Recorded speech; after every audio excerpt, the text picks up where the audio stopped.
So hey guys, welcome back to my YouTube channel. मेरा नाम है विश्व सागर और आप लोग देख रहे हो मेरा यूट्यूब चैनल जीनियस HVM। सो दोस्तों, पिछले लेक्चर्स में जो हमने 14 एक्सरसाइज उसको कंप्लीट किया था, तो आज के लेक्चर में हम एक नई एक्सरसाइज है वो स्टार्ट करने वाले हैं। तो जो एक्सरसाइज है वो है एक्सरसाइज 5, जिसका नाम है समांतर श्रेणी। तो दोस्तों चलिए इसके बारे में थोड़ा सा पहले समझ लेते हैं कि समांतर श्रेणी है क्या। तो पहले हम देख लेते हैं कि क्या पढ़ने वाले हैं। तो हम लोग आज स्टार्ट करेंगे कि एक्सरसाइज 5, जिसका नाम क्या है, समांतर श्रेणी। समांतर श्रेणी, ठीक है दोस्तों। तो आज हम पढ़ने वाले हैं समांतर श्रेणी एटलीस्ट होती क्या है। ठीक है, ये एक्सरसाइज 5 है, समांतर श्रेणी है। तो जो आज का जो वीडियो होने वाला है वो शायद इसका इंट्रोडक्शन जितना हो सकता है मैं उतना आज के वीडियो में बता दूंगा, और अगर हो सकेगा तो 5.1 है वो भी आज स्टार्ट कर लेंगे अगर निपटा पाए तो।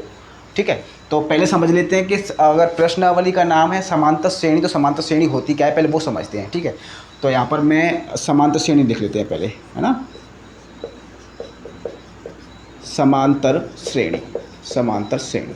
ठीक है, तो पहले मैं इसकी डेफिनेशन लिख देता हूँ, उसके बाद डेफिनेशन को पॉइंट पॉइंट के हिसाब से समझते हैं, प्रत्येक शब्द को जो अर्थ है उसका समझेंगे। ठीक है, तो यहाँ पर लिख लेता हूँ, एक ऐसी श्रेणी, एक ऐसी श्रेणी, एक ऐसी श्रेणी जिसके पदों का अंतर, जिसके पदों का अंतर कैसा हो, समान, समान हो, समांतर श्रेणी, समांतर श्रेणी कहलाती है, समांतर श्रेणी कहलाती है। ठीक है दोस्तों, तो चलिए अब समझते हैं कि इस लाइन का जो अर्थ है वो क्या है। एक ऐसी श्रेणी जिसके पदों का अंतर कैसा हो, समान हो, समांतर श्रेणी कहलाती है। जैसा कि जो उस श्रेणी का नाम है समांतर श्रेणी, वो उससे भी स्पष्ट हो रहा है। समांतर मतलब समान अंतर, और श्रेणी मतलब श्रेणी। एक ऐसी श्रेणी जिसके पदों का अंतर कैसा हो, समान हो, तो समांतर श्रेणी कहलाती है। जैसे कि मैं आपको एक श्रेणी देता हूँ, ठीक है। जैसे मान लो मेरे पास एक श्रेणी है 1, 3, 5, 7, और ये जो श्रेणी है वो ऐसे ही चलती जाएगी, है ना, आगे तक। ठीक है, अच्छा अब पहले समझते हैं एक ऐसी श्रेणी। अच्छा पहले ये बताओ ये श्रेणी है क्या, तो बिल्कुल है। ठीक है, श्रेणी है क्या। अच्छा श्रेणी क्या होती है, श्रेणी होती है कि जिसमें पद है वो क्षैतिज रूप में रखे हों, और कैसे रखे हों, एक पद के बाद दूसरा पद, दूसरे पद के बाद तीसरा, चौथा, ऐसे कितने पद हों अपने पास, n। यानी कि ये जो श्रेणी है वो आगे चलकर कभी ख़त्म नहीं होगी, ये ऐसी चलती जाएगी। ठीक है, यानी डॉट डॉट का मतलब ये है कि आगे भी और पद हैं। क्लियर, आगे समझते हैं। एक ऐसी श्रेणी, तो अपने पास श्रेणी ले ली हमने एग्जाम्पल के तौर पे, मान लो ये एग्जाम्पल है, ये हमने एक श्रेणी ले ली जिसके पदों का अंतर। अब पद क्या होते हैं, पद होते हैं जैसे ये है पहला पद, ये है दूसरा पद, ये है तीसरा, ये है चौथा, ऐसे ही करके इस श्रेणी में कितने पद हो सकते हैं, लास्ट पद है वो n पद तक हम ले सकते हैं। इसमें कौन से पद तक, nवें पद तक, जिसका मान अगर मैं बात करूँ तो उसको बोलते हैं an। क्लियर, ठीक है। एक ऐसी श्रेणी जिसके पदों का अंतर समान हो। अब हमें डिफरेंस देखना है कि पदों का जो डिफरेंस है वो समान होना चाहिए। देखो, अच्छा ये कौन सा पद है, ये पहला पद है, कौन से नंबर का, ये पहला पद है, ये दूसरा पद है, ये तीसरा पद है, ये चौथा पद है। क्लियर, ऐसे चलकर इसमें कितने पद होंगे, n पद होंगे। अब आगे देखते हैं, इन पदों का अंतर देखते हैं। अब पदों का अंतर कैसे देखेंगे, देखो d फॉर डिफरेंस, तो डिफरेंस का मैं d ले लेता हूँ। ठीक है, डिफरेंस को d से रिप्रेजेंट करते हैं। अब डिफरेंस देखना है कौन कौन से में, सेकंड वाले में से फर्स्ट को घटा दो, यानी कि जो सेकंड वाला पद है उसमें से फर्स्ट वाले को क्या कर दो, घटा दो। अच्छा सेकंड वाले पद का मान क्या है, वो है 3, और फर्स्ट वाले पद का मान क्या है, वो है 1। तो डिफरेंस मतलब माइनस। ठीक है, घटाते हो तो अपने पास आता है 2, यानी कि जब मैं सेकंड पद में से फर्स्ट पद को माइनस करता हूँ तो मेरे पास जो डिफरेंस है वो आता है 2। अच्छा, लेकिन ये बोल रहा है कि जो अंतर है समान होना चाहिए। तो एक बार जो हमने अंतर निकाला तो इससे तो स्पष्ट है नहीं कि जो अंतर है वो हर बार 2 ही होना चाहिए, है ना। यानी कि हमने एक बार जो अंतर निकाला वो आया 2। तो अब ऐसा तो है नहीं कि हम एक बार निकाल के अब क्लियर हो गया कि हाँ समांतर श्रेणी है। नहीं, समांतर श्रेणी में कम से कम हमें 3 बार चेक करना पड़ेगा ये समांतर श्रेणी है या नहीं। तो हमने एक और डिफरेंस निकाला, ठीक है, एक और डिफरेंस निकालो। कैसे, पहले हमने सेकंड में से फर्स्ट को घटाया, अब इस बार घटाएंगे थर्ड में से सेकंड को। क्लियर, अच्छा 5 में से अगर मैं 3 को घटाऊँ तो कितना आ रहा है, डिफरेंस 2 का आ रहा है। अच्छा अगला देखो डिफरेंस, इस बार और देखते हैं, इसको D1, D2, D3 कर दिया। ठीक है मैंने। अच्छा इस बार 4th नंबर में से किसको घटा दो, थर्ड वाले को, तो 7 में से 5 गया तो कितना बचा, 2। तो हर बार देखो जो डिफरेंस है वो हर बार कितना आ रहा है, हर बार जो डिफरेंस है वो कितना आ रहा है, 2 आ रहा है कि नहीं आ रहा। इसका मतलब ये जो श्रेणी है वो कैसी श्रेणी है, समांतर श्रेणी। कौन सी श्रेणी है? समांतर श्रेणी। क्लियर? और समांतर श्रेणी को अगर मैं शॉर्ट में बात करूं तो इसको एपी बोलते हैं। क्या बोलते हैं? एपी। क्लियर? समांतर श्रेणी को अगर शॉर्ट में बात की जाए तो इसे एपी से रिप्रेजेंट करते हैं। क्लियर? तो मेरे हिसाब से जो समांतर श्रेणी आपको समझ में आ गई होगी। एक ऐसी श्रेणी जिसके पदों का अंतर कैसा हो? समान हो, समांतर श्रेणी कहलाती है। ठीक है? यानी कि हमने एक श्रेणी ली, उसके पदों का अंतर चेक किया। अब जो अंतर है हमें एक बार चेक नहीं करना है, क्योंकि मान लो अगर मैंने एक बार निकाला तो उससे क्या पता लगेगा कि जो डिफरेंस है हर बार जो 2 ही है।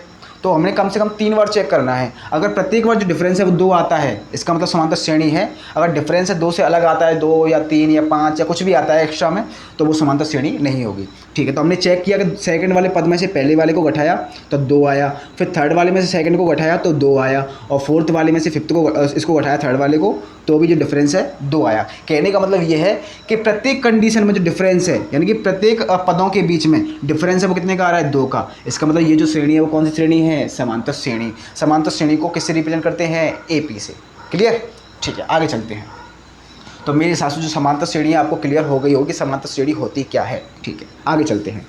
अच्छा, उसके बाद जो दूसरा पॉइंट है वो है, अब मैं अगर समांतर श्रेणी को अगर एपी बोलूं तो आपको कोई भी डाउट नहीं होना चाहिए, क्योंकि समांतर श्रेणी को शॉर्ट में क्या बोलते हैं? एपी। क्लियर? अब देखो मैं यहाँ पे लिखता हूँ एपी का व्यापक हल। एपी का व्यापक हल। ठीक है, अब एपी के लिए जो व्यापक हल है वो कैसा होता है? यानी कि जो एपी है वो एपी का जो ढांचा है, एपी दिखने में कैसी दिखेगी हमें? तो देखो कैसी दिखेगी। यानी कि स्टार्टिंग वाला जो पहला पद है वो कैसा होगा? A1। दूसरा पद कैसा होगा? A2। तीसरा पद A3, फिर A4। ये ऐसी चलती जाएगी। कहाँ तक जाएगी? लास्ट वाला पद क्या होता है? AN। क्लियर? यानी कि जो एपी दिखने में होगी वो कैसी होगी? इस तरीके की होगी। इससे मतलब जैसे अगर मान लो मैं A1 की जगह कुछ भी ले लूँ, A1 की जगह मैंने 5 ले लिया, A2 की जगह मैंने 7 ले लिया, A3 की जगह मैंने कितना ले लिया? 9 ले लिया, A4 की जगह मैंने कितना ले लिया? 11, और AN की जगह मैंने क्या ले लिया? तो AN की जगह पर अब कुछ भी हो सकता है, तो AN की जगह मैंने AN रख दिया। क्लियर? AN की जगह पर मैंने क्या रख दिया? AN। क्लियर? यानी कि जो AP है, AP दिखने में किस तरीके की होगी? इस तरीके की। AP जो दिखने में है वो किस तरीके की होगी? इस तरीके की। ठीक है, अब यहाँ देखो, अब यहाँ पर जो 1 लिखा है ना वो तो होती है पदों की संख्या, जैसे A1, तो जो यहाँ पर 1 लिखा है वो है पद का मान। यानी कि ये A1 कौन से पद का मान है? वो पहले पद का मान है। अच्छा, यहाँ पर देखो A2, तो यहाँ पर 2 लिखा है, इसका मतलब ये कौन सा पद है? दूसरा पद है। और पूरा जो A2 है, पूरा जो A2 है वो कौन से पद का मान है? 2वें पद का मान। 2वें पद का मान है। क्लियर? आई बात समझ में? ठीक है। अच्छा, ये कौन सा पद है? अब यहाँ पर A3 लिखा है, इसका मतलब ये है कि यहाँ पर जो पद कौन सा है? ये तीसरा। और पूरा A3 क्या है? पूरा A3 है तीसरे पद का मान, 3वें पद का मान, 3वें पद का मान। आया समझ में? ठीक है, यानी कि जब भी श्रेणी में दिए हुए होते हैं वो होते हैं पद के मान, जैसे A1, A2, A3, A4। जैसे ये बताओ ये कौन से पद का मान है? ये है nवें पद का मान। यानी कि AN नीचे वाला होता है पद का मान, तो यहाँ पर जो पद है वो कौन सा है? nवां पद है, और AN क्या है? nवें पद का मान। आया समझ में? ठीक है, आगे चलते हैं। तो देखो, अब यहाँ पे मैं आपको एक फॉर्मूला देता हूँ क्या निकालने का। अब ये तो हमने निकाल लिए, यानी कि जो AP है वो दिखने में इस तरीके की होगी। AP है वो दिखने में इस तरीके की होगी। अब मान लो मुझे A1 निकालना है कि A1 कैसे निकालते हैं, तो इसके लिए कोई ना कोई फॉर्मूला तो बना होगा ना। तो फॉर्मूला है वो देखते हैं। तो फॉर्मूला क्या है अपने पास? AN बराबर A प्लस n-1D। इसको आप फॉर्मूले को लिख लेना या फिर याद कर लेना। ठीक है। अच्छा, मैं इसमें प्रत्येक जो पद है उसका मैं अर्थ बताता हूँ आपको। जैसे AN है, AN का मीन्स क्या है? AN का मतलब हमने अभी अभी समझा है, nवें पद का मान, nवें पद का मान। जैसे ये देखो AN लिखा था ना, जिसमें जो नीचे वाला पद वो क्या होता है? वो होता है पद। यानी कि ये कौन सा पद है? nवां। और पूरा जो AN है वो क्या है? nवें पद का मान। तो जो AN है वो हो जाएगा nवें पद का मान। आया समझ में? ठीक है, आगे देखो A क्या होता है? A क्या होता है? A को बोलते हैं हम पहला पद। A को बोलते हैं हम पहला पद। A को बोलते हैं हम पहला पद। पहला पद यानी कि जो A है वो हमेशा A1 के बराबर होगा। यहाँ पे मैं लिख देता हूँ। ठीक है, A1 बराबर A। क्लियर? आगे चलते हैं। अच्छा, N क्या है? N तो हमने अभी अभी जाना। N क्या है? एन क्या है यहाँ पर, अगर मैं एन की बात करूँ तो एन क्या है, पदों की संख्या, यानी कि ये कौन सा पद है, तो एनवां पद है ना। अच्छा ये कौन सा पद है, चौथा पद है, कौन सा है, चारवां पद है ना, ठीक है। तो इसमें जो एन है वैसे ही एन क्या हो जाएगी, पदों की संख्या, पदों की संख्या, ठीक है। आगे चलते हैं, है ना, एन हो गया। इसके बाद डी फॉर डिफरेंस, तो डी को हम बोलते हैं सार्व अंतर, क्या बोलते हैं, सार्व अंतर, क्लियर। यानी कि पदों के बीच का जो अंतर होगा उसको हम डी से रिप्रेजेंट करेंगे। आई बात समझ में। अब जैसे मान लो मैंने ए एन का जो फॉर्मूला है वो रख दिया, अब ये काम कैसे करेगा वो देखो, यहाँ पर जो एन का मान है वो चेंज करते जाओ। अगर मान लो मुझे पहला पद निकालना है, ए वन का मान निकालना है, तो यहाँ पर एन की जगह क्या रख दिया है मैंने, यहाँ पर एन था, यहाँ पर एन की जगह मैंने क्या रख दो, वन रख दो। तो यहाँ पर ए वन रखेंगे, जहाँ जहाँ एन दिख रहा है वहाँ वहाँ वन रख दो, तो ए वन का मान निकल आएगा। जैसे मान लो मुझे इस श्रेणी में ए वन का मान चाहिए, यानी कि ये तो व्यापक है, जो श्रेणी दिखने में इस तरीके की दिखेगी, लेकिन जो उसके मान है वो कैसे होंगे, तो देखो जैसे मुझे ए वन का मान चाहिए, तो ए वन का मान कैसे दिखेगा, तो ए एन की जगह पे मैंने क्या रखा, वन, यानी कि मुझे पहला पद निकालना है ना, तो एन बराबर वन लेने पर, यानी कि पहले पद के लिए लेने पर, या फिर ऐसा लिख लो एन बराबर पहले पद के लिए, एक पद के लिए, एक पद के लिए, क्लियर। एक क्या पहले ही कर लो इसकी जगह, जिससे समझ में आ सके। एन बराबर पहले पद के लिए, पहले पद मतलब एक के लिए, क्लियर। यानी कि एन की जगह पर एक रखना है, रखो।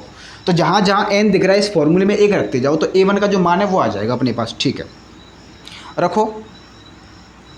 अच्छा तो यहाँ पर मैंने ए वन रख दिया, एन की जगह पर मैंने क्या रख दिया, वन। आगे चलते हैं, ठीक है साहब। यहाँ पर तो ए है, तो ए का मान तो हमें पता नहीं, तो ए की जगह तो हम ए ही रखेंगे, प्लस आगे जाओ ब्रैकेट बनाओ, ठीक है। एन की जगह पर मुझे क्या रखना है, एक, तो एक माइनस एक है ना, माइनस में एक भी तो है, और डी हमें पता नहीं, तो डी की जगह डी, क्लियर, ठीक है। अब ए वन देखो, ए वन बराबर क्या हो जाएगा, तो ए प्लस, अच्छा वन में से वन जाएगा तो बचेगा कितना, जीरो, ठीक है, जीरो बचा साहब, जीरो। और यहाँ पर डी कैसा चल रहा है, ब्रैकेट में, कुछ भी समझ लो। जब भी जीरो का गुणा किसी भी संख्या से करें तो आता क्या है, जीरो ही आता है, ठीक है। तो ए वन बराबर ए प्लस जीरो आ गया ये, तो ए वन है वो किसके बराबर हो गया, ए के, क्लियर। मैंने भी तो यही लिखाया था अभी, जो ए वन है वो हमेशा ए के बराबर होता है, क्लियर। या मैं ए दे दूं या फिर ए वन बोलूं, बात एक ही है, क्लियर। यानी कि जो ए वन है वो किसके बराबर होगा, ए के। आई बात समझ में, ठीक है। ऐसे ही मान लो मुझे सेकंड वाला पद निकालना है, ऐसे ही मान लो मुझे कौन सा पद निकालना है, सेकंड वाला, तो कैसे निकलेगा, इसको मैं हटा दूँ अभी, ठीक है, हटा दिया मैंने। अब यहाँ देखो, अब यहाँ देखो एन बराबर कौन सा पद लेना है हमें, दूसरा, तो दोवें पद के लिए, दोवें पद के लिए, दोवें पद के लिए क्या निकालना है, मुझे मान निकालना है ना, ए एन निकालना है। तो जहाँ जहाँ एन है वहाँ क्या रखते जाओ, दो रखते जाओ एन की जगह पर, ठीक है। तो मुझे ए टू चाहिए, तो ए टू, तो ए हमें पता नहीं, तो ए की जगह तो ए ही आएगा ना, प्लस एन की जगह पर क्या रख दो, दो माइनस एक, और डी हमें पता नहीं, तो डी की जगह डी, ठीक है। तो ए टू देखो, ए टू बराबर हो जाएगा ए की जगह पर तो ए प्लस दो में से एक जाएगा तो एक, और जब एक का गुणा हम डी से करेंगे तो डी ही आएगा, है ना, डी। तो जो ए टू का मान है क्या हो जाएगा, ए प्लस डी। आया समझ में, क्लियर। यानी कि जो हमने देखो, जो ए वन है वो ए के बराबर हो गया, ए टू है वो ए प्लस डी के बराबर हो गया।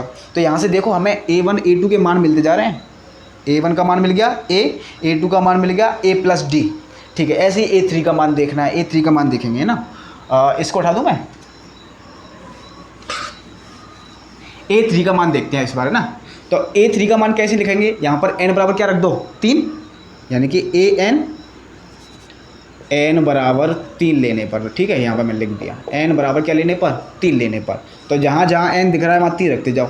ए थ्री बराबर ए प्लस ब्रैकेट में क्या आ जाएगा, एन की जगह पे तीन माइनस एक, और बाहर क्या है डी, ठीक है। इसको हल करो तो ए थ्री बराबर क्या आ जाएगा, यहाँ पर ए तो ए ही रहेगा, और तीन में से एक जाएगा तो दो, और दो का गुणा डी से करेंगे तो टू डी हो जाएगा, है ना, टू डी। यानी कि जो ए थ्री है उसका मान किसके बराबर आएगा, ए प्लस टू डी, क्लियर। या फिर आपको सीधा सीधा सा सीन बताऊं, जहाँ भी एन का मान दिया हो वहाँ डी के जो गुणांक है उसमें एक कम कर देना। जैसे ए थ्री पूछा है तो टू डी आएगा, ए फोर पूछूंगा तो यहाँ कौन सा आ जाएगा, थ्री डी आ जाएगा। मतलब अगर मैं यहाँ चार करूँगा तो यहाँ थ्री हो जाएगा, क्लियर। जैसे मान लो मुझे ए फोर का मान निकालना है तो मुझे सीधा सीधा निकाल सकता हूँ। तो स्टार्टिंग में जो ए है वो तो किसी में भी चेंज नहीं हुआ ना, तो ए का ए ही रहेगा, प्लस यहाँ पर एक कम हो जाएगा, यानी कि यहाँ फोर है तो यहाँ पर कितना आ जाएगा, थ्री, तो ए प्लस थ्री डी। आया समझ में? ऐसे में प्रत्येक पद का जो मान है वो निकाल सकता हूँ। अच्छा मुझे A5 का चाहिए तो क्या आ जाएगा, A5 बराबर A+4D बन जाएगा ना। और ये सारे कैसे बनते जा रहे हैं, केवल जो एक ही फॉर्मूला काम आ रहा है ये वाला, यानी कि अगर हमें ये वाला फॉर्मूला याद है तो हम कोई सा भी पद हो आसानी से निकाल सकते हैं। क्लियर? तो मेरे हिसाब से आपको ये समझ में आ गया होगा, यानी कि जो श्रेणी है वो किस तरीके से बनती है। आई बात समझ में? ठीक है। तो यानी कि जो AP का व्यापक हल है वो इस तरीके का दिखने में होता है, लेकिन जो इसके मान होते हैं वो कैसे दिखते हैं, वो इस तरीके के होते हैं। ठीक है, मैं लिखा देता हूँ आपको। जैसे जैसे ठीक है, जैसे हमने अभी अभी निकाले, A1 की जगह मैं क्या रख सकता हूँ, A, यानी कि जो A1 है वो A के बराबर आया। ठीक है, जो A2 है वो किसके बराबर आया था, वो आया था A+D के बराबर आया था कि नहीं। अच्छा A3 है वो किसके बराबर आया, A+, यहाँ पर 3 है तो यहाँ पर 2 हो जाएगा 2D, है ना। ठीक है, कॉमा A4 किसके बराबर आएगा, तो A+, यहाँ 4 है यहाँ 3 हो जाएगा 3D, है ना। ये ऐसे ही चलता जाएगा। अच्छा यहाँ कितना हो जाएगा, तो AN पूछ रहा है ना प्लस। अच्छा यहाँ पर N है तो यहाँ पर क्या हो जाएगा, N में से कम ही तो आएगा, तो यहाँ पर हो जाएगा N-1, यही आ जाएगा ना। और गुणांक में क्या चल रहा है, D। ठीक है, यानी कि जो AP का जो व्यापक हल है वो दिखने में ऐसा होगा, या उसके जो मान हैं, उसके जो पदों के मान हैं वो इस तरीके से निकलेंगे। क्लियर? AP है वो इस तरीके से बनती है, लेकिन जो उसके मान हैं वो इसके बराबर होंगे, ऐसा समझ लो। यानी कि जो A1 है वो इसके बराबर होगा, A2 है वो इसके बराबर होगा, A3 है वो इसके बराबर होगा, A4 है वो इसके बराबर होगा, और जो AN है वो इसके बराबर होगा। क्लियर? ठीक है, तो मेरे हिसाब से आपको अब समांतर श्रेणी और समांतर श्रेणी का व्यापक हल आपको समझ में आ गया होगा। व्यापक हल का मतलब होता है यानी कि जो श्रेणी का ढांचा है वो इस तरीके से दिखेगा। जैसे मान लो हम मकान का नक्शा बनवाते हैं ना, तो जो पूरा मकान है पूरे नक्शे के हिसाब से बनता है, तो बस वही चीज़ है। अगर मुझे समांतर श्रेणी बनानी है तो वो उसका नक्शा ये रहा। क्लियर? जो समांतर श्रेणी है वो इस हिसाब से बनी जाएगी, यानी कि पहले A1 वाला पद आएगा, उसके बाद A2 आएगा, उसके बाद A3 आएगा, उसके बाद A4 आएगा। ऐसा नहीं कि A4 वाला पहले रख दिया उसके बाद A1 रखा, नहीं। क्लियर? तो सारे क्रम से चलेंगे, जैसे A1 पहले, फिर A2, A3, A4, ऐसे करके AN तक। आई बात समझ में? और समांतर श्रेणी में जो नीचे वाले होते हैं जैसे A1, तो ये होते हैं पद, यानी कि ये पहला पद है। और पूरा अगर मैं A1 की बात करूं तो ये होता है पद का मान। क्लियर? जैसे A1 है वो कौन से पद का मान है, पहले पद का। A2 कौन से पद का मान है, सेकंड वाले पद का। A3 कौन से पद का मान है, तीसरे पद का। अगर मैं पूछूं कि A3 का मान है वो किसके बराबर होगा, तो A3 का मान है वो इसके बराबर हो जाएगा, A3 का मान है वो इसके बराबर हो जाएगा, A+2D। क्लियर? यानी कि जो पदों के मान है वो इसके बराबर होंगे। अच्छा A4 किसके बराबर हो जाएगा, A+3D के बराबर। अच्छा AN किसके बराबर हो जाएगा, तो A+N-1D इसके बराबर हो जाएगा। क्लियर? तो मेरे हिसाब से जो AP का व्यापक हल है वो आपको समझ में आ गया होगा, और समांतर श्रेणी है वो भी आपको समझ में आ गई होगी। अगर कहीं पर डाउट है तो मुझे कमेंट करके बता देना। ठीक है, अब चलते हैं आगे चलते हैं ना।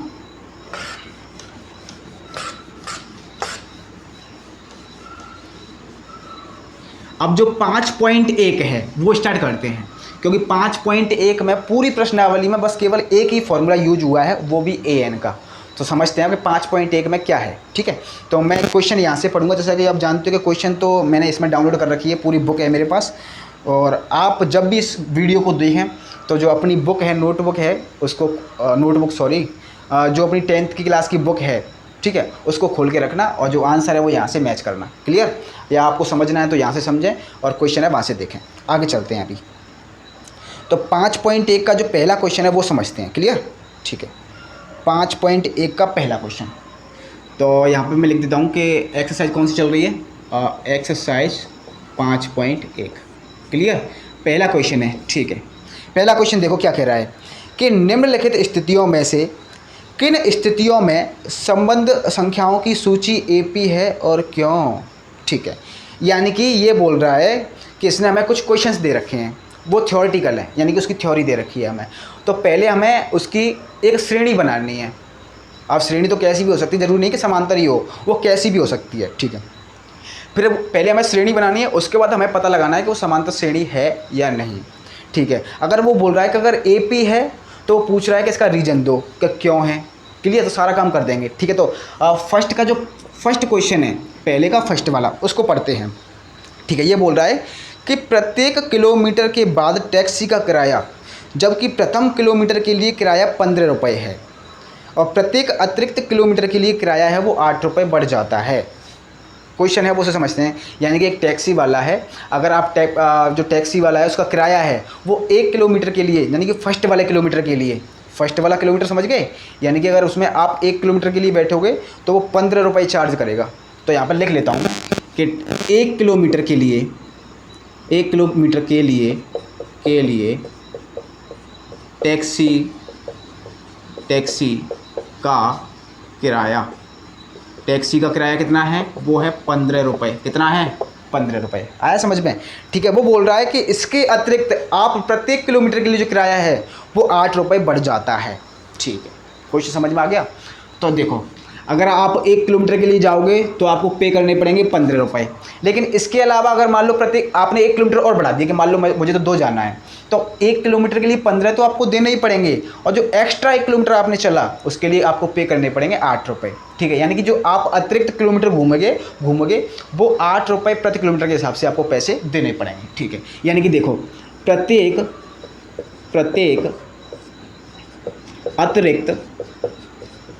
अतिरिक्त किलोमीटर का किराया, प्रत्येक अतिरिक्त किलोमीटर का किराया कितना हो जाएगा, वो हो जाएगा 8 रुपये। आया समझ में? यानी कि अगर आप 1 किलोमीटर जाओगे तो 15 तो फिक्स हैं, 15 तो आपको देने ही देने हैं। ठीक है, तो यहाँ पर हम मुझे एक श्रेणी बनानी है। क्या बनानी है? श्रेणी। तो ठीक है, मैं यहाँ पर श्रेणी लिख लेता हूँ। ओके, ठीक है, यानी कि अगर आप जो फर्स्ट वाला है वो 15 तो आपको देने ही देने हैं, तो स्टार्टिंग में 15 तो आ ही गया, मतलब आप टैक्सी में बैठे तो 15 तो फिक्स रख ही लो उसके लिए निकाल के। क्लियर? ठीक है, तो 1 किलोमीटर आप बैठे तो 15 तो आपको देने ही देने हैं। अच्छा, मान लो अगर मैं चाहूँ कि 2 किलोमीटर घूमूँ तो 15 तो देने हैं, और प्रत्येक एक्स्ट्रा किलोमीटर के लिए जो किराया है वो 8 रुपये और देना है, यानी कि 15 + 8। आया समझ में? यानी कि 15 देने हैं और 1 किलोमीटर का किराया 8 रुपये और देना है। क्लियर? ठीक है, आगे चलो। अब यहाँ देखो, अगर मान लो मुझे 3 किलोमीटर जाना है फिर तो कुछ मुझे क्या देने हैं, तो फर्स्ट किलोमीटर के लिए मुझे 15 तो देने ही देने हैं, सेकंड के लिए 8 देने हैं, और तीसरे के लिए फिर से 8 देने हैं ना। ठीक है, आगे चलो। अच्छा, मैं 4 किलोमीटर के लिए बैठा फिर, तो स्टार्टिंग वाले के लिए मुझे 15 तो देने ही देने हैं, उसके बाद सेकंड वाले के लिए 8 देने हैं, थर्ड वाले के लिए 8 देने हैं, और फोर्थ वाले के लिए 8 देने हैं, और ये जो प्रक्रम है वो ऐसे ही चलता जाएगा आगे तक। क्लियर? ठीक है, तो यहाँ इसको पहले हल करते हैं। तो यहाँ पर हो जाएगा अपने पास 15 मिला। ठीक है, 15 और 8 कितने होते हैं, 23 आ गया। ठीक है, उसके बाद देखो 15 और 8 23, और 23 और 8 होते हैं अपने पास 31 आया। ठीक है साहब, आगे चलो। 15 और यहाँ तक 31 आ गया, 31 में 8 जोड़ो तो कितना आता है, 31, तो यहाँ पर आ गया 39, और ये जो श्रेणी है वो ऐसे ही चलती जाएगी। यानी कि अभी उसने बोला है कि ये श्रेणी है, बस केवल हमें ये नहीं पता कि ये समांतर है या फिर नहीं, ये नहीं पता है हमें। उसने तो बस हमें श्रेणी बनाने को कहा है, तो हमने श्रेणी बना दी। अब वो बोल रहा है कि हमने जो श्रेणी बनाई है अब उसको चेक करो, क्या वो AP है, क्या वो AP है। अच्छा, हमें पता है कि चेक करने के लिए हमें क्या करना है, अगर किसी समांतर श्रेणी का पता लगाना है तो हमें क्या करना है, डिफरेंस चेक करना है कम से कम 3 बार, कम से कम 3 बार। यानी कि उनके पदों के बीच का जो डिफरेंस है, अगर हर बार समान आता है तो इसका मतलब समांतर श्रेणी है, अगर हर बार समान नहीं आता तो समांतर श्रेणी नहीं है। अच्छा, मैं डिफरेंस देखता हूँ। ठीक है, अब डिफरेंस क्या बोलता है। अच्छा, अगर मैं व्यापक जो समांतर श्रेणी का जो व्यापक हल है, अगर मैं इसको उस हिसाब से सेट करूं तो ये वाला मान है वो किसका हो जाएगा, A1 का, ये वाला मान है वो किसका हो जाएगा, A2 का, और ये वाला है वो किसके बराबर हो जाएगा, A3 के, ये A4 के बराबर है ना। ये ऐसी तो चलती जाएगी ना, जो AP है वो इसी हिसाब से होती है ना, पहले A1 आता है, उसके बाद A2, ये A3, A4। बस कहने का मतलब ये है कि A1 है वो 15 के बराबर है, A2 है 23 के बराबर है, A3 31 के बराबर, A4 है 39 है ना। यही तो है कहने का मतलब। अगर मैं नक्शे के हिसाब से चलूँ तो A1 का मान किसके बराबर आएगा, 15, यानी कि A1 की जगह A1 ही तो रखा जाएगा, तो A1 है वो किसके बराबर होगा, 15। A2 की जगह पर रखा जाएगा, तो A2 है वो 23 है। क्लियर? तो यहाँ पर अपने पास सारी चीज़ें हैं। ठीक है, अगर डिफरेंस कैसे निकालते हैं, तो डिफरेंस अपन कैसे निकालेंगे, D1, तो सेकंड वाले पद में से फर्स्ट वाला घटा दो, यानी कि A2 - A1, A2 - A1। अच्छा, इसमें A2 का मान क्या है, A2 है किसके बराबर था, 23 के बराबर। आगे चलो साहब, यानी कि 23 - A1 कितना है, 15। 23 में से अगर मैंने 15 घटाया तो कितना आया, डिफरेंस आया 8 का। आगे चलो, अब मुझे अब जो डिफरेंस है कम से कम 3 बार निकालना है, क्योंकि फर्स्ट बार से काम चलेगा नहीं, है ना। अब देखो, अगर डिफरेंस हर बार 8 आया इसका मतलब समांतर श्रेणी है, और डिफरेंस 8 के अलावा कुछ और हुआ या चेंज हुआ, समांतर श्रेणी नहीं है।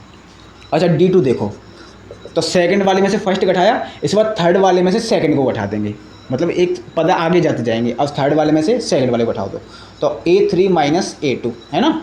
आगे चलो, अब A3 इसमें कितना है, 31, माइनस A2 कितना है, 23, डिफरेंस कितने का आया? 31 में से 23 गए तो डिफरेंस आया 8 का। आगे चलो, D3 कितना होता है? D3 निकालना है और मैं D3 मतलब चौथे पद में से तीसरा घटा दो, यानी कि A4 माइनस A3 है ना। ठीक है, A4 कितना है?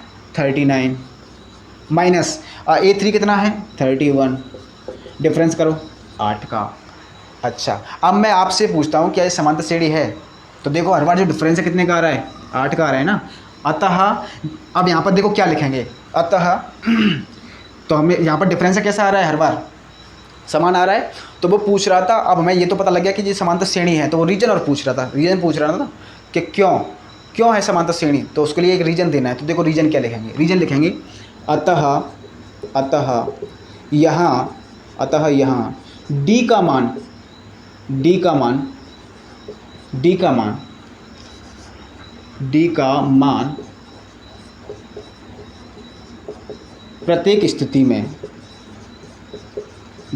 प्रत्येक स्थिति में कैसा है? समान है।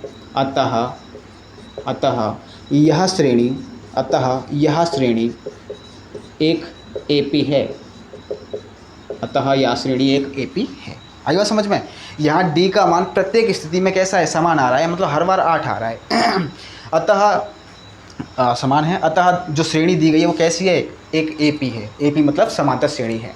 आया समझ में? तो जो फर्स्ट क्वेश्चन है ये उसका पूरा मैटर है। आई थिंक मेरे हिसाब से आपको समझ में आ गया होगा। ठीक है, अब देखते हैं सेकंड क्वेश्चन, फर्स्ट का सेकंड क्वेश्चन। तो इसको मैं हटा दूँ पूरे को।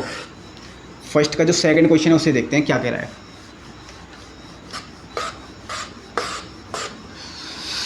फर्स्ट का सेकंड क्वेश्चन मैं पढ़ता हूँ यहाँ से।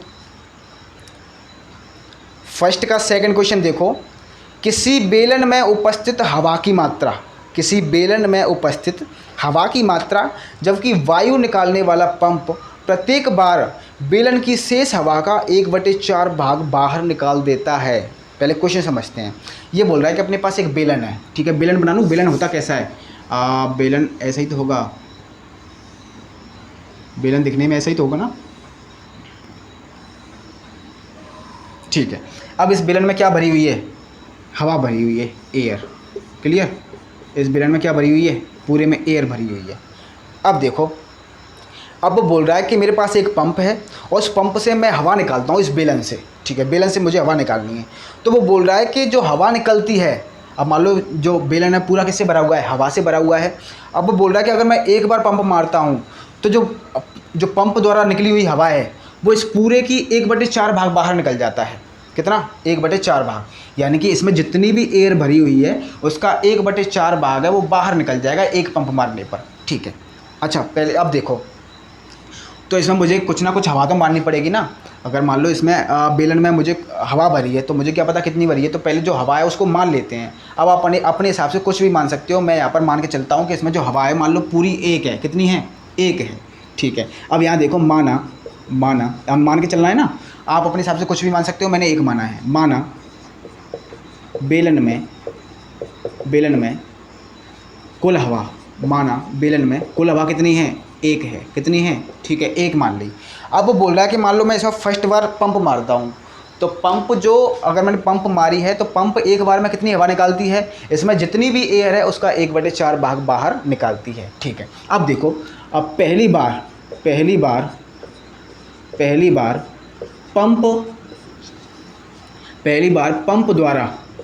पंप द्वारा निकली हवा, पंप ने फर्स्ट बार में कितनी हवा निकालेगा?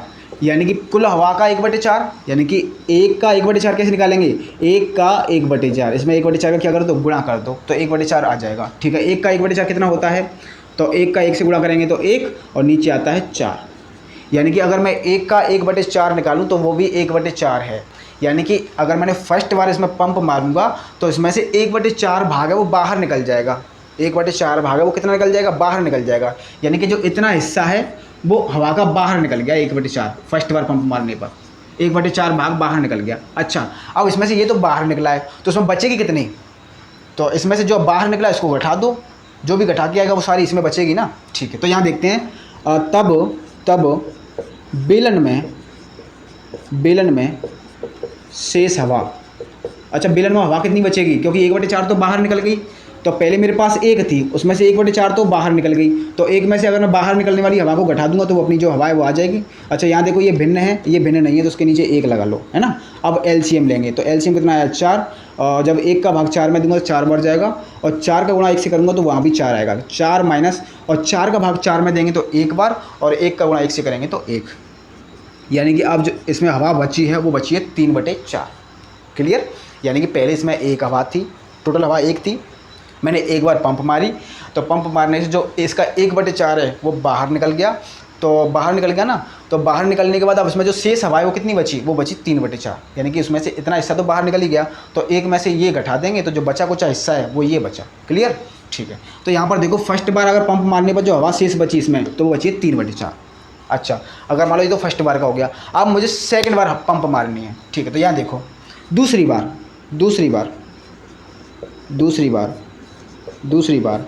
पंप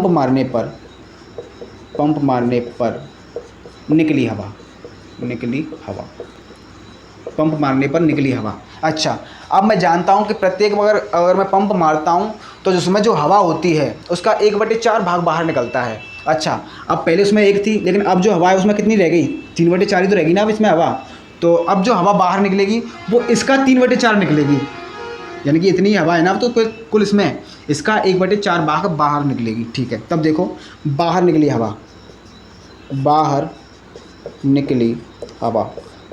हवा, यानी कि कुल हवा मेरे पास कितनी है, 3/4 है, इसका 1/4 निकालना है, तो मुझे तो गुणा कर दो 1/4 का, ऐसे निकल जाता है। ठीक है, तो 3 का गुणा 1 से करेंगे तो 3 एकम 3, और 4 का गुणा 4 से करेंगे तो 4 चौक 16, यानी कि 3/16 वह हिस्सा है वो बाहर निकल जाएगा। क्लियर, यानी कि जो अब इस बार बाहर निकलेगा वो क्या निकलेगी, 3/16 है,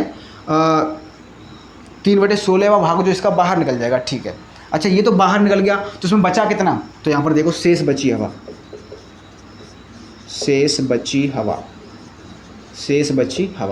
अच्छा, पहले इसमें कितनी थी, 3/4, ठीक है नहीं, हवा इतनी बाहर निकल गई सेकंड बार में, तो 3/16 आया। ठीक है, इसको हल कर लो, तो यहाँ पर एलसीएम आएगा 16, 4 का भाग 16 में देंगे तो 4 बढ़ जाएगा, और 4 का गुणा 3 से करेंगे तो 12 आएगा। ठीक है, और यहाँ पर आ जाएगा 3, 12 में से 3 गए तो आगे आ गया 9, और 9/16, यानी कि अब जो इसमें जो हवा बची है वो कितनी बची है, 9/16 बची है। आई थिंक मेरे हिसाब से समझ में आ रहा होगा। करना क्या है, इसमें कोई ना कोई आपको हवा माननी है। अब वो बोल रहा है कि प्रत्येक बार में जो पंप है उसमें जो कुल हवा का 1/4 है वो बाहर निकाल देता है, तो कुल हवा मेरे पास पहले 1 थी, उसका 1/4 निकाला, तो उसका जब 1/4 होता है वो 1/4 आता है, 1 का 1/4 है वो 1/4 ही आता है ना, यानी कि 1/4 वो हिस्सा है वो बाहर निकल जाएगा। तो बाहर गई वो तो गई, अब उसमें बची कितनी, तो पहले मेरे पास 1 थी, अब ये बाहर चली गई, तो 1 में से जब मैं इसको घटाऊंगा तो जो बची कुछ हवा है वो ये आ गई। आई बात समझ में, तो अब मेरे पास टोटल हवा ये बची है, उसमें एक्स्ट्रा कुछ नहीं है, जो बची हवा है वो ये है। अगर मैं सेकंड बार पंप मारता हूँ तो इसका 1/4 बाहर निकल जाएगा, तो इसका 1/4 है वो कितना होता है, तो 3/4 का 1/4 मैंने निकाला तो 3/16 होता है। अब ये तो बाहर निकल गया 3/16, तो अब उसमें शेष हवा कितनी बचेगी, तो 3/4 में से पहले अब यही तो बची ना, 3/4 में से इसको घटा दो तो बची कुछ हवा ये आ जाएगी, 9/16 आ जाएगी ना। ठीक है, अब आगे देखते हैं। अब यहाँ देखो, तो मेरे पास एक एपी बन रही है। एपी क्या, स्टार्टिंग में मेरे पास हवा कितनी थी, तो वो 1 थी। यहाँ देखो मेरे पास एक श्रेणी बनती जा रही है। श्रेणी कैसे बनती जा रही है, स्टार्टिंग में मेरे पास हवा कितनी थी, वो 1 थी। ठीक है, अब मैंने हवा निकाली, सब पंप मारी, तो उसमें से एक बार हवा निकली, हवा कितनी निकली, 1/4 निकली, तो उसमें शेष हवा कितनी बची, तो दूसरा पद आ जाएगा 3/4। उसके बाद बेलन में कितनी हवा बची, 3/4। ठीक है, उसके बाद उसमें कितनी हवा बची, तो 9/16 बची। कितनी बची, 9/16। इसके बाद एक पद और निकालना है, वो आप निकाल लेना, और जो प्रोसेस है वो यही रहेगी। ठीक है, इस बार जो उसमें हवा बची है 9/16 बची है, तो इस बार अगर मैं पंप मारूंगा तीसरी बार, तो तीसरी बार उसमें से हवा कितनी निकलेगी, तो 9/16 का पहले क्या निकालेंगे, 1/4 हिस्सा। 9/16 का जो 1/4 है वो कितना होता है ना, उसके बाद जो भी अपना आएगा उसे 9/16 में से क्या कर देंगे, माइनस कर देंगे, तो बची कुछ हवा है वो आ जाएगी। तो यहाँ पर मैंने 3 पद निकाल लिए हैं, आपको चौथा निकालना है, तो आपके लिए होमवर्क हो गया या कुछ भी समझो। ठीक है, क्योंकि मुझे टाइम जो वीडियो है बहुत लंबी बन जाएगी अगर मैं प्रत्येक पद निकालूंगा तो ये है ना, ये ऐसी चलती जाएगी। ठीक है, आगे देखो, अब वो पता लगाना है कि हमने श्रेणी तो बना ली, अब वो बोल रहा है कि श्रेणी बना ली, तो अब मुझे ये बताओ कि ये श्रेणी है वो एपी है या फिर नहीं। तो सिंपल सा प्रोसेस है। क्या प्रोसेस है, सेकंड वाले में से फर्स्ट को घटाओ, थर्ड वाले में से सेकंड को घटाओ, अगर डिफरेंस है, अगर समान आता है हर बार तो AP है, अगर डिफरेंस समान नहीं आता तो AP नहीं है। क्लियर? ठीक है, आगे चलते हैं। तो पहले मैं इसको चेक करा देता हूँ कि AP है कि नहीं। तो ऊपर वाला हिस्सा है मैं उसको उठा रहा हूँ।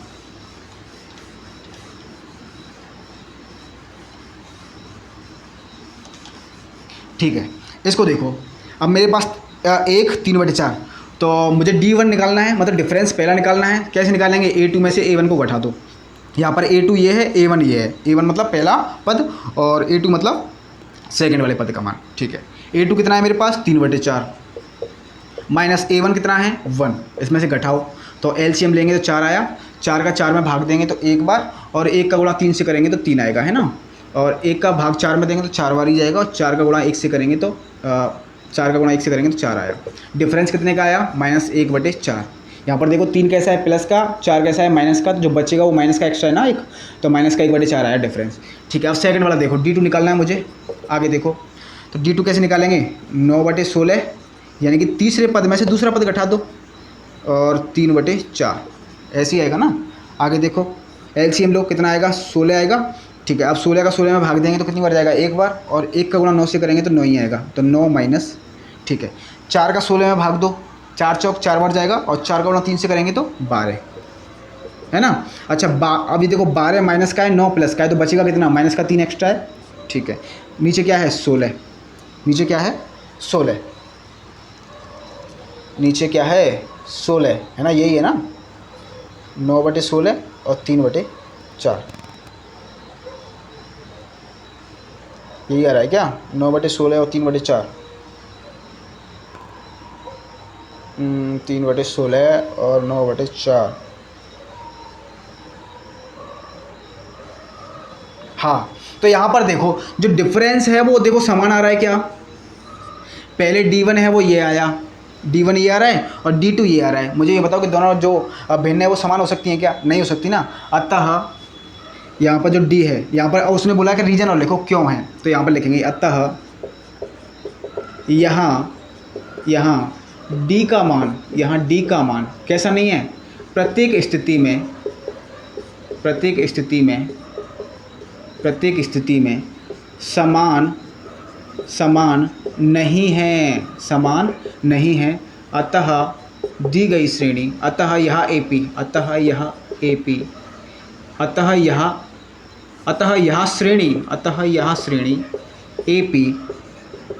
AP नहीं होगी। आई बात समझ में? बस इतना सा लिखना था यार। क्लियर? यहाँ D का मान प्रत्येक स्थिति में समान नहीं है, अतः यह श्रेणी AP नहीं होगी। क्लियर? क्यों? AP कब होती? जब D का मान डिफरेंस है वो हमेशा बराबर आता। तो यहाँ तो दोनों डिफरेंस अलग है, यहाँ 1/4 आ रहा है, यहाँ 3/16, ये दोनों बराबर थोड़ी अलग अलग है। इसका मतलब यहाँ पर D का जो मान है प्रत्येक स्थिति में कैसा है? अलग अलग है या फिर समान नहीं है, तो यह श्रेणी AP नहीं है। तो मेरे हिसाब से जो सेकंड क्वेश्चन है वो आपको समझ में आ गया, वो फर्स्ट का सेकंड। अब थर्ड वाला देखते हैं, फर्स्ट का थर्ड देखते हैं ना। फर्स्ट का थर्ड, अच्छा फर्स्ट का थर्ड देखो। फर्स्ट का जो थर्ड है वो क्या बोल रहा है? फर्स्ट का थर्ड बोल रहा है कि प्रत्येक मीटर की खुदाई के बाद एक कुआं खोदने में आई लागत, जबकि प्रथम मीटर खुदाई की लागत 150 रुपये है, तो प्रत्येक मीटर खुदाई की लागत 50 रुपये बढ़ती जाती है। चलो ठीक है, मैंने क्वेश्चन पढ़ लिया है, मैं आपको समझाता हूँ। क्वेश्चन बोल रहा है कि मान लो मुझे कुआं खुदवाना है। क्या खुदवाना है? कुआं। अब कुआं है, हमेशा खुदेगा तो मीटर के हिसाब से खुदता है। तो वो बोल रहा है कि अगर मैं 1 मीटर का, पहले जो मीटर का कुआं खुदवाऊँगा, मतलब 1 मीटर फर्स्ट जब नंबर लगेगा तो जो 1 मीटर का जो कुआं खुद जाएगा तो उसकी जो लागत है वो कितनी आती है? वो आती है 150 रुपये। तो देखो यहाँ पर लिखते हैं कि प्रथम मीटर कुआं खुदवाने में आई लागत कितनी है? प्रथम मीटर के लिए वो है 150 रुपये। ठीक है। अतिरिक्त प्रत्येक मीटर के लिए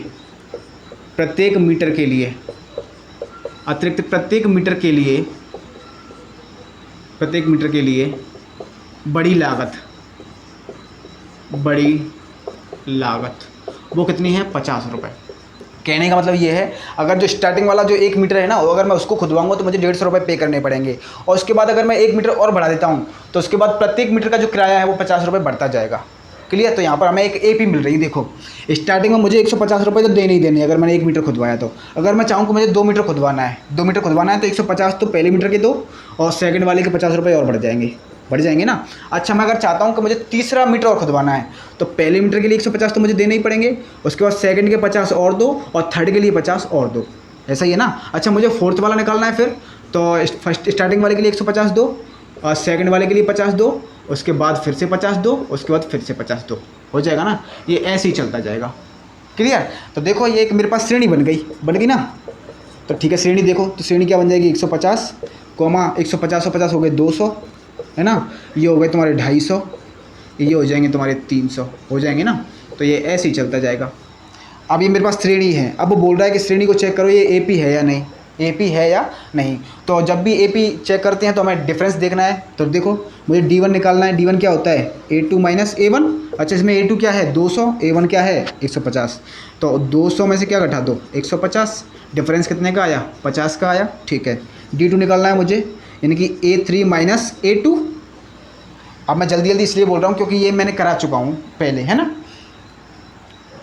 तो D2 क्या है, A3 में से A2 घट जाएगा। अच्छा, A3 क्या है इसमें 250 माइनस A2 कितना है इसमें 200, डिफरेंस कितने का आया 50 का आया। ठीक है, D3 देखो, D3 देखो 300 में से क्या घटा दो, यानी कि A4 में से A3 घट जाएगा।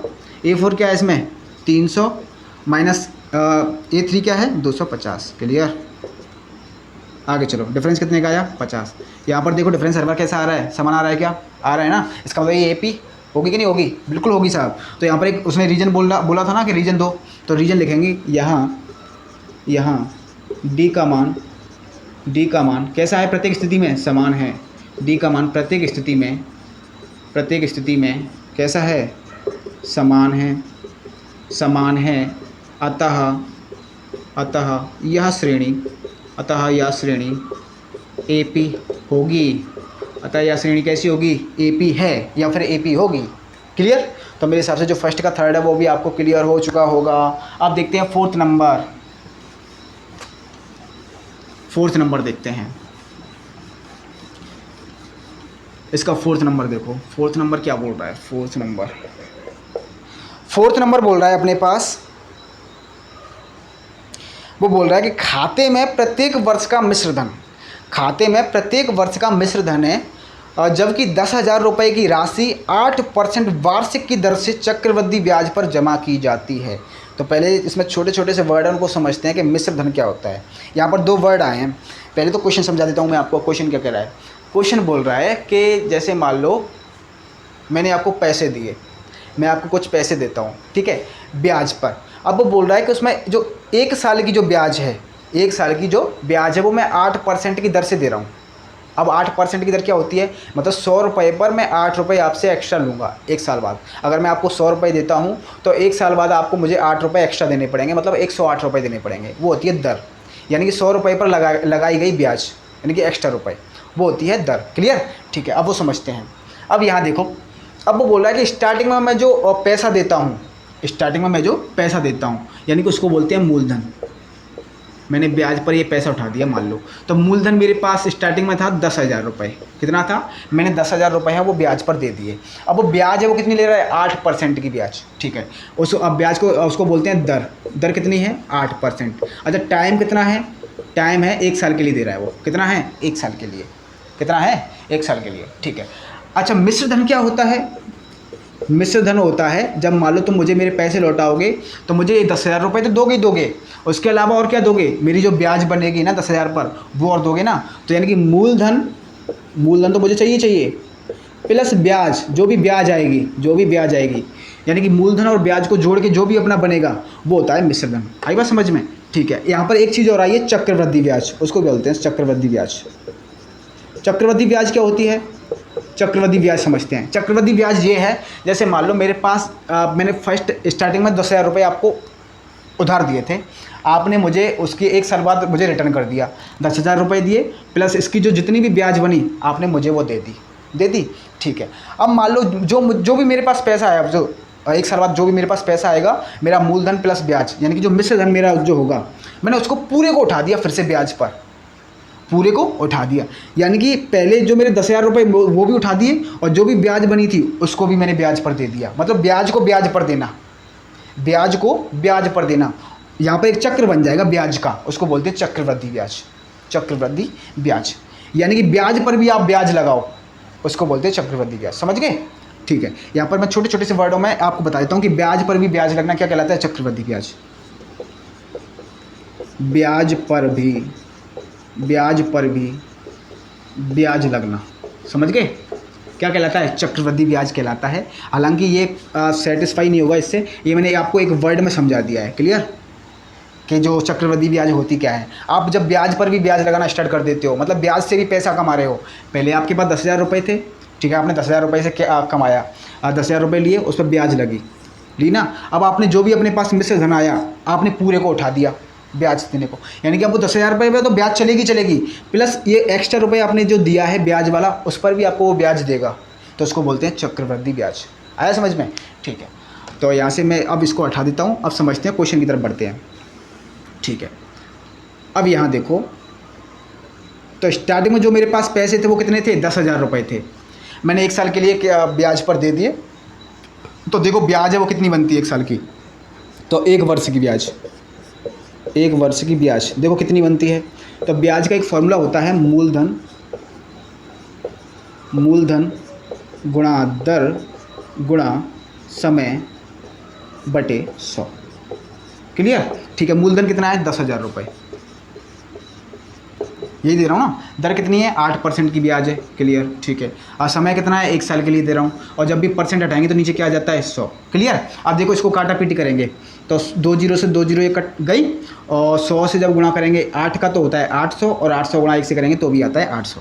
यानी कि जो 1 वर्ष के लिए जो ब्याज है वो मेरी आती है 800 रुपये, 800 रुपये। यानी कि जब वो मेरे पास 1 साल बाद मेरे पैसे लौटाएगा, तो मेरा मूलधन तो देगा ही देगा, क्योंकि जो मैंने पैसे दिए वो तो लौटाएगा ना।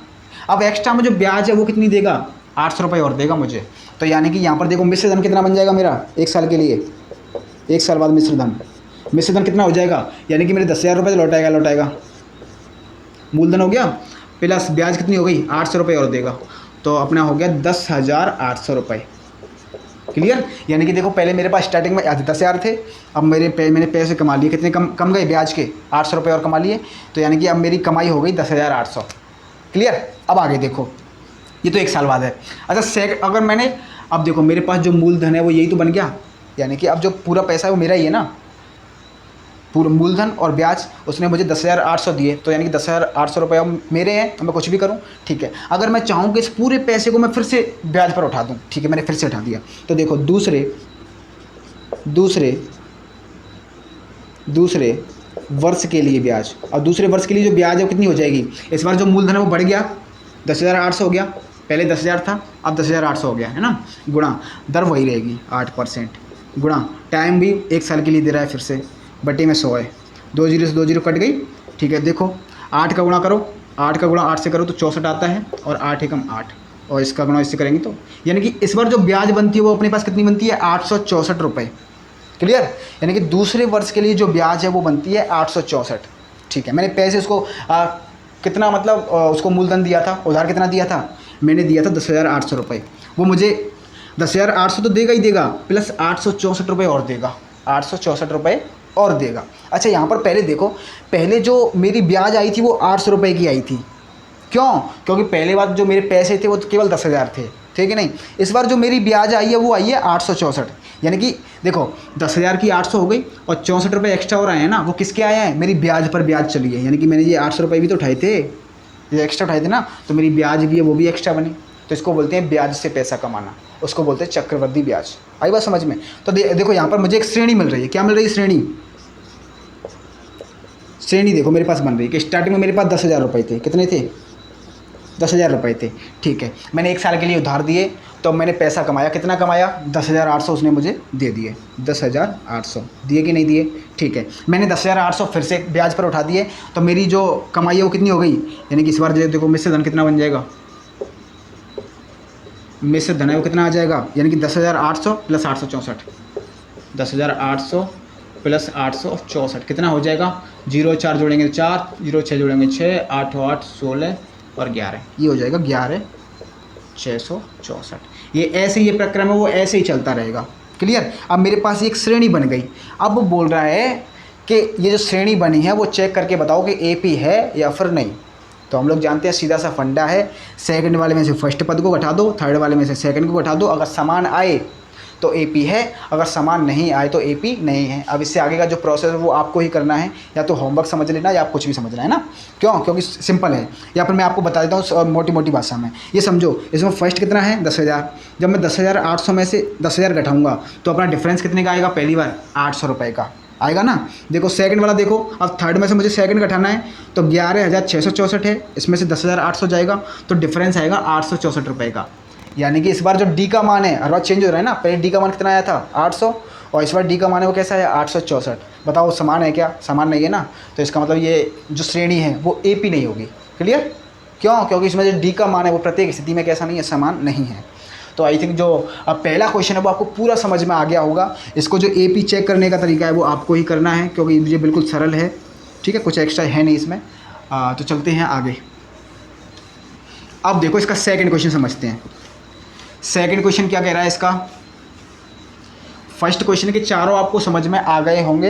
अगर नहीं आए तो फिर मुझे आप कमेंट करके बताना कहाँ से समझ में नहीं आया, है ना। अब देखते हैं इसका सेकंड क्वेश्चन। सेकंड क्वेश्चन देखो क्या कह रहा है। सेकंड क्वेश्चन बोल रहा है कि दी हुई AP के प्रथम 4 पद, यानी कि उसने एक AP दी है।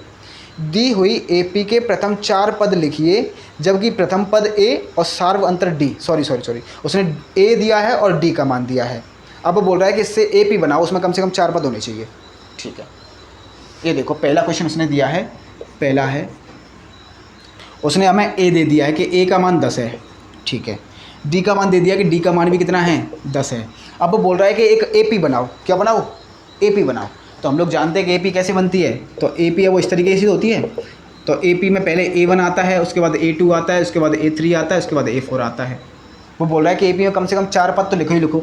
तो मैं कम से कम 4 पद तो लिखने ही लिखने हैं, उसके बाद तो ऐसे डॉट डॉट कर देना, आगे चलती जाएगी।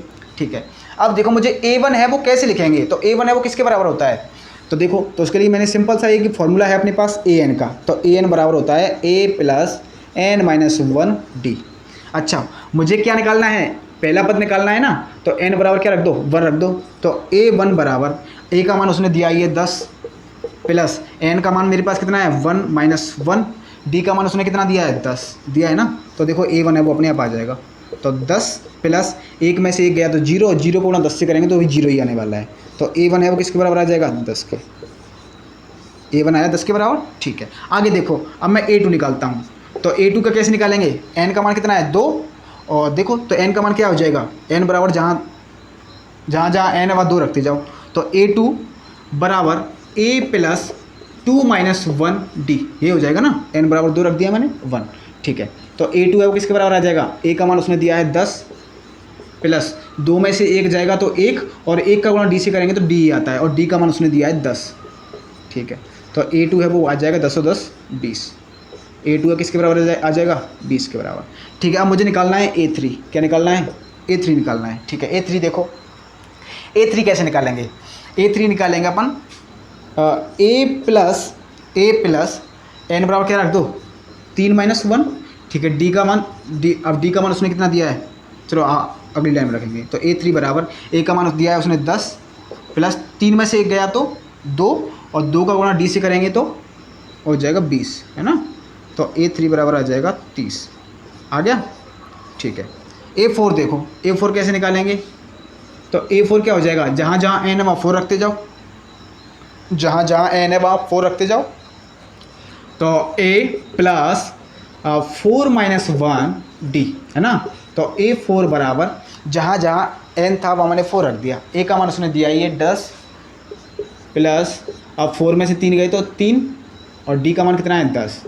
ठीक है, तो A4 बराबर 10 + 30, तो A4 बराबर कितना आ जाएगा 40। तो मेरे पास एक AP बनकर तैयार हो गई ना। तो ढांचे में रख दो सभी के मान। तो AP का तो देखो AP क्या बन जाएगी, तो AP बन जाएगी मेरे पास A1 है वो क्या आ जाया था 10। ठीक है, A2 क्या आया था मेरे पास अब 20 आया था। ठीक है, A3 क्या आया था मेरे पास 30 आया था। A4 क्या आया था 40 आया था। ये बन गई ना ए पी। क्लियर? तो ये बन गई मेरे पास एक ए पी। आया समझ में? तो ए पी कैसे बनती है, वो इस तरीके से बनती है। क्लियर? ठीक है। तो जो सेकंड का जो फर्स्ट है मेरे हिसाब से आपको समझ में आ गया होगा। अब चलते हैं आगे।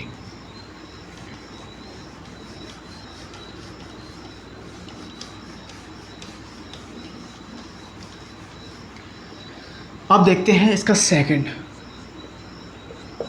है वो क्या बता रहा है। सेकंड देखो, सेकंड बोल रहा है कि a बराबर है -2, a बराबर है कितना -2 और d बराबर है 0।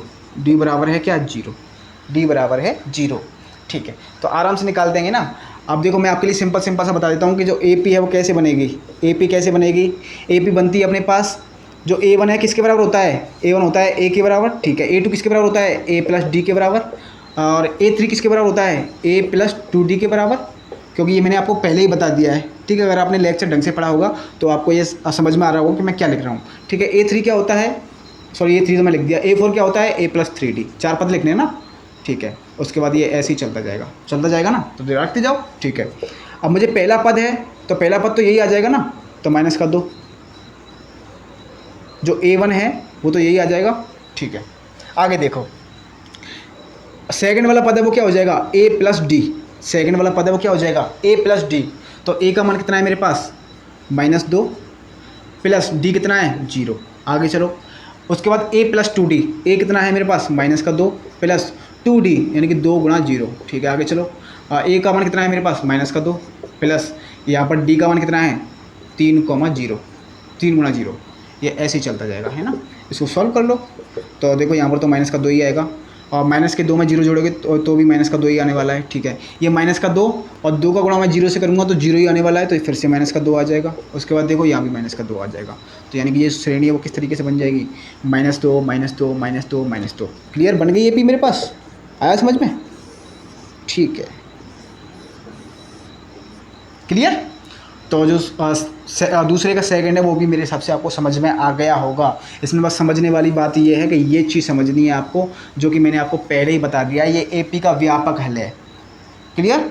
ठीक है, एपी का व्यापक हल का मतलब समझते हो? यानी कि जो A1 का मान है वो इसके बराबर होता है। A2 का जो मान है उसको हम A प्लस डी लिख सकते हैं।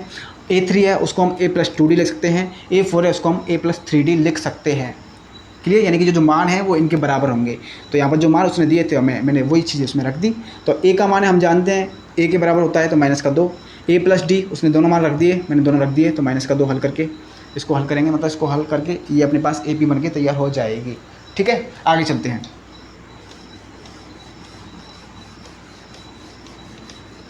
आगे देखो, सेकंड का थर्ड है। सेकंड का थर्ड पूछ रहा है।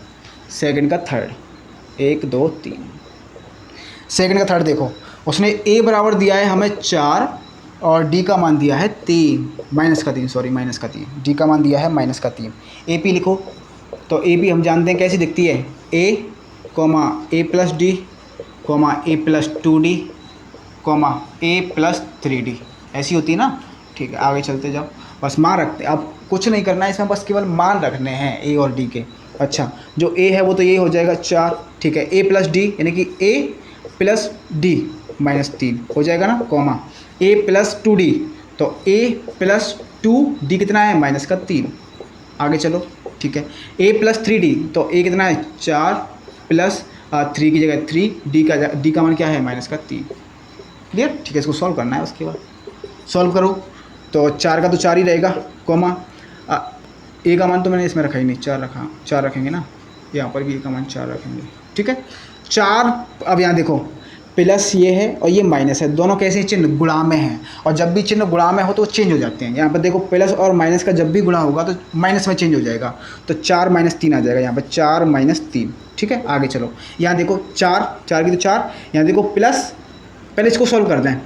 2 का गुणा जब मैं 3 में करूँगा, यहाँ 2 कैसा है? प्लस का, और 3 कैसा है? माइनस का। तो जब भी प्लस की संख्या का गुणा माइनस की संख्या में होता है तो चिन्ह कैसा आता है? माइनस वाला। तो यहाँ पर देखो 3 दूनी 6, जो चिन्ह है वो कैसा आएगा? माइनस का, है ना, क्योंकि ये 2 प्लस का था और 3 माइनस का था। जब भी माइनस और प्लस का गुणा होता है तो माइनस का चिन्ह आता है। आई बात समझ में? आगे देखो, यहाँ देखो 4 की तो 4 है, यहाँ चिन्ह प्लस का है, यहाँ कैसा है? माइनस का। तो 3 त्रिक 9 कैसा? माइनस का। क्लियर, ये ऐसे ही आगे चलता जाएगा। इसको और आगे हल करो तो 4 का तो 4 ही रहेगा, 4 में से 3 जाएंगे तो 1, 4 में से 6 गए तो कितना बचा, माइनस के 2। ठीक है, आगे चलो, 4 में से 9 गए तो माइनस के 5। तो ये अपनी AP बन के तैयार हो गई, ये अपनी AP बन के क्या हो गई, तैयार। आया समझ में? ये जो AP है वो अपनी बन के तैयार हो चुकी है। ठीक है, आगे चलते हैं। फोर्थ क्वेश्चन इसका, फोर्थ क्वेश्चन है इसका, वो समझते हैं। फोर्थ क्वेश्चन क्या कह रहा है? फोर्थ क्वेश्चन बोल रहा है कि a बराबर है माइनस का 1, a बराबर है माइनस का 1 और d बराबर है 1/2, d बराबर है 1/2। इसमें रखते हैं, मान रखते हैं। ठीक है, तो a का मान तो माइनस का 1 ही होगा। ठीक है, अब रखो माइनस का 1 प्लस d का मान 1/2 रख दिया मैंने, कॉमा यहाँ पर a का मान कितना है, माइनस का 1 प्लस 2 गुणा 1/2। ठीक है, आगे चलो, यहाँ पर देखो a का मान कितना है, माइनस का 1 प्लस की जगह प्लस और 3 की जगह 3 गुणा में d कितना है, 1/2। इसको हल करना है, करो हल। ठीक है, यहाँ देखो माइनस की 1 का जगह माइनस का 1। ठीक है, यहाँ देखो ये 1 है माइनस का 1 प्लस 1/2, माइनस का 1 प्लस 1/2 कितना आएगा, यहाँ पर आएगा माइनस का 1/2। क्यों? 1/2 को अपन क्या बोलते हैं, आधा बोलेंगे ना। 1/2 को क्या बोलेंगे, आधा। आधा कैसा है, प्लस का, और 1 कैसा है, माइनस का पूरा। तो माइनस के 1 में से आधा जाएगा प्लस का, तो आधा ही तो बचेगा कैसा, माइनस का। ठीक है, और आप वैसे भी घटा के देख लेना LCM लेके, तो भी यही आने वाला है। अब वो तो आता होगा, जोड़ घटाव तो आपको सीखने पड़ेंगे क्योंकि आप 10th क्लास में हो, है ना। तो ये चीज़ आ गई। उसके बाद देखो यहाँ से 2 है, अब गुणा हो रहा है तो 2 से 2 है, ये कट जाएगा। 2 से 2 है वो कट जाएगा, कितनी बार, एक बार। और 1 का गुणा अगर मैं 1 से करूँगा तो 1 ही आएगा, यानी कि माइनस का 1 और प्लस का 1, तो दोनों को करेंगे तो यहाँ पर क्या हो जाएगा, 0 हो जाएगा। ठीक है, आगे चलो, यहाँ पर देखो माइनस का 1 अब प्लस 3 एकम 3, 3/2। इसको कर लो, कैसे करेंगे देखो, LCM लो, 2 आता है और 1 का गुणा मैं 2 में करूँ, सॉरी 1 का भाग 2 में दूँ तो 2 बार जाएगा, और 2 का गुणा -1 से करेंगे तो माइनस का 2 आएगा, प्लस 2 का भाग 2 में देंगे, नीचे वाले का भाग देते हैं इसमें, तो 2 का भाग 2 में देंगे तो 1 बार जाएगा, और जो 1 आएगा उसका गुणा मुझे ऊपर वाली से करना है, तो 1 का गुणा मैं 3 से करूँगा तो 3 ही आएगा, है ना। यहाँ देखो माइनस का 2 है, ये प्लस का 3 है, कितना बचेगा, प्लस का 1 ज़्यादा है। ठीक है, 1/2, क्लियर। तो यहाँ पर जो मान है वो कितना आ जाएगा, मैं इसको हटा दूँ, यहाँ पर जो मान है मैं सीधा सीधा रख देता हूँ 1/2। इसको हल कर लिया मैंने, तो यहाँ पर जो मान है वो आएगा 1/2। तो ये मेरे पास AP बनकर क्या हो गई, तैयार हो गई ना। ठीक है, आया समझ में? ठीक है, इसमें देखो सेकंड का 5वां है, ये 4th था भाई, ये 4th नंबर था। ठीक है, इसको 3rd में मत लिख लेना, 4th का था ये। अब देखते हैं 5th नंबर, इसका 5th नंबर समझते हैं इसको, 5th नंबर समझते हैं ना। 5th नंबर क्या बोल रहा है, मेरे मार्कर की स्याही है वो ख़त्म हो चुकी है। ठीक है, अभी करते हैं इसको, ये लास्ट क्वेश्चन है सेकंड का, इसको कर लेते हैं। तो A बराबर देखो, A बराबर दिया है मुझे माइनस का 1.25। ठीक है, D बराबर मुझे दिया है माइनस का 0.25, ये दिया है। इसको समझते हैं कैसे करना है। इसमें A और D के मान हमें दिए हैं, AP में रखते जाओ, अपने आप आ जाएगा। तो AP बराबर क्या बन जाएगी, अब देखो A है वो तो यही हो जाएगा, माइनस का 1.25। ठीक है, A प्लस D, तो A कितना है मेरे पास 1.25 प्लस D कितना है माइनस का 0.25, है ना। ठीक है, आगे चलो, A प्लस 2D, तो A कितना है माइनस का 1.25 प्लस 2D कितना है मेरे पास माइनस का 0.25। आगे चलो, एक पता बताना है ना, तो A प्लस 3D, तो माइनस का 1.25, A बराबर प्लस 3 की जगह पर 3 और D का मान रख दो और माइनस का 0.25। आया समझ में? ठीक है, ये ऐसे ही चलता जाएगा, इसको सॉल्व कर लो। तो देखो AP बराबर क्या हो जाएगा, ये माइनस का 1.25 तो 1.25 रहेगा, है ना। ये देखो ये क्या हो जाएगा, यहाँ पर समझो, यहाँ पर ये प्लस है, ये माइनस है। जब इन संख्याओं का गुणा होगा, प्लस से माइनस का गुणा होता है, तो कौन सी संख्या विजिबल होती है, वो होती है माइनस वाली, है ना। ये देखो, तो यहाँ पर हो जाएगा माइनस का 1.25, माइनस का 1.25 और माइनस का 0.25, और जब ये जुड़ जाएंगी तो क्या बन जाएगा अपने पास, ये हो जाएगा अपने पास माइनस का 1.50। तो मैं क्या सीधा इसकी जगह माइनस का 1.50 लिख लूँ, कोई दिक्कत? तो ये हो जाएगा माइनस का 1.50। आया समझ में? ठीक है, आगे देखो, यहाँ देखो ये है माइनस का 1.25, ये प्लस का 2 है, ये माइनस का 0.25 है। दोनों को गुणा करता है तो विजिबल कौन सा होगा? माइनस वाला। और 2 का गुणा 0.25 से कराएंगे तो हो जाएगा 25 दूनी 50, यानी कि 0.50 तो माइनस का 0.50 आ जाएगा, है ना, माइनस का 0.50। आगे चलते हैं, ये माइनस का 1.25 है, यहाँ देखो प्लस का 3 है, माइनस का 0.25 है। गुणा करेंगे, 3 का गुणा 25 से करेंगे तो 75 आता है, तो ये हो जाएगा माइनस का 0.75। अब माइनस का क्या होगा? क्योंकि प्लस और माइनस का गुणा होता है तो माइनस वाली बचती है ना। इसको आगे एक और देख लो, तो एक AP बन जाएगी मेरे पास। AP क्या बन जाएगी? माइनस का 1.25 कॉमा माइनस का 1.50 कॉमा ये 1.25 और 0.50, ये हो जाएगा माइनस का 1.75। ठीक है, माइनस का 1.75 और ये माइनस का बन जाएगा मेरे पास 2। माइनस का कितना बन जाएगा? 2। क्लियर? तो ये मेरे पास एक AP बन के क्या हो गई है? तैयार। AP बन के क्या हो गई मेरे पास? तैयार। कुछ समझ में आया यहाँ तक? यहाँ तक समझ में आया? ठीक है, अब देखते हैं इसका थर्ड क्वेश्चन। अब जो सेकंड वाला क्वेश्चन है इसके मैंने 5 करा दिए हैं। अब देखते हैं थर्ड क्वेश्चन। थर्ड क्वेश्चन क्या बोल रहा है? थर्ड क्वेश्चन है वो बोल रहा है भाई साहब, थर्ड क्वेश्चन है वो क्या कह रहा है अपने पास? थर्ड क्वेश्चन समझो। थर्ड क्वेश्चन का पहला है, पहले मैं थर्ड क्वेश्चन वो पढ़ लेता हूँ। थर्ड क्वेश्चन बोल रहा है कि निम्नलिखित में से प्रत्येक AP के लिए प्रथम पद तथा सार्व अंतर लिखिए। यानी कि उसने हमें एक AP पहले से दी है, हमें बताना है कि इसका प्रथम पद क्या है और इसका सार्व अंतर क्या है।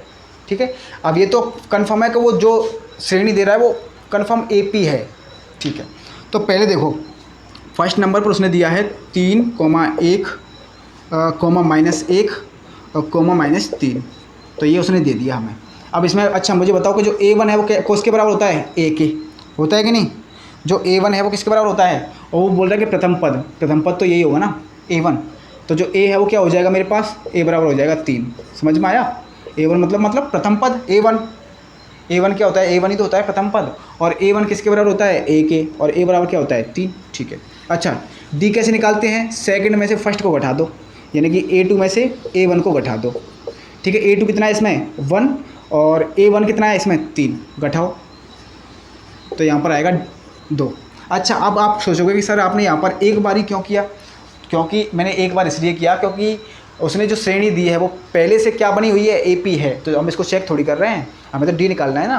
तो D तो हम एक बार में निकाल सकते हैं।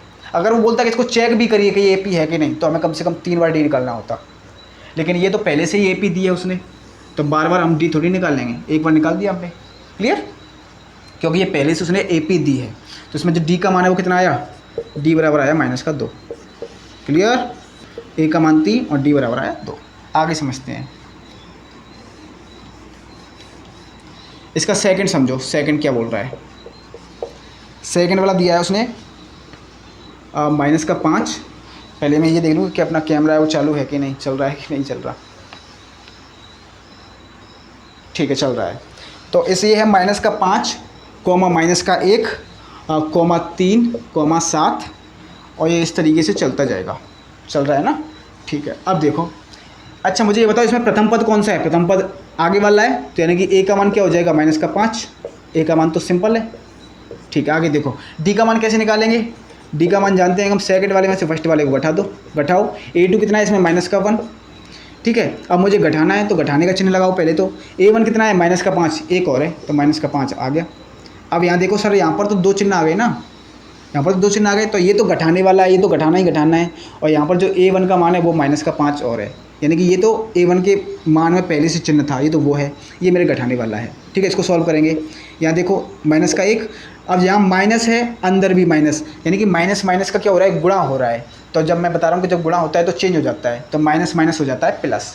ठीक है, तो यहाँ पर हो जाएगा +5। और यहाँ देखो ये +5 है, ये -1 है, यहाँ गुणा नहीं हो रहा है, यहाँ केवल जोड़ घटा हो रहा है। ठीक है, तो यहाँ पर कौन ज़्यादा है? प्लस का ज़्यादा है, कितना? 4, यानी कि प्लस का 4 बचेगा। तो D का मान कितना आया मेरे पास? D बराबर आया 4। आया समझ में? ठीक है, आगे चलते हैं।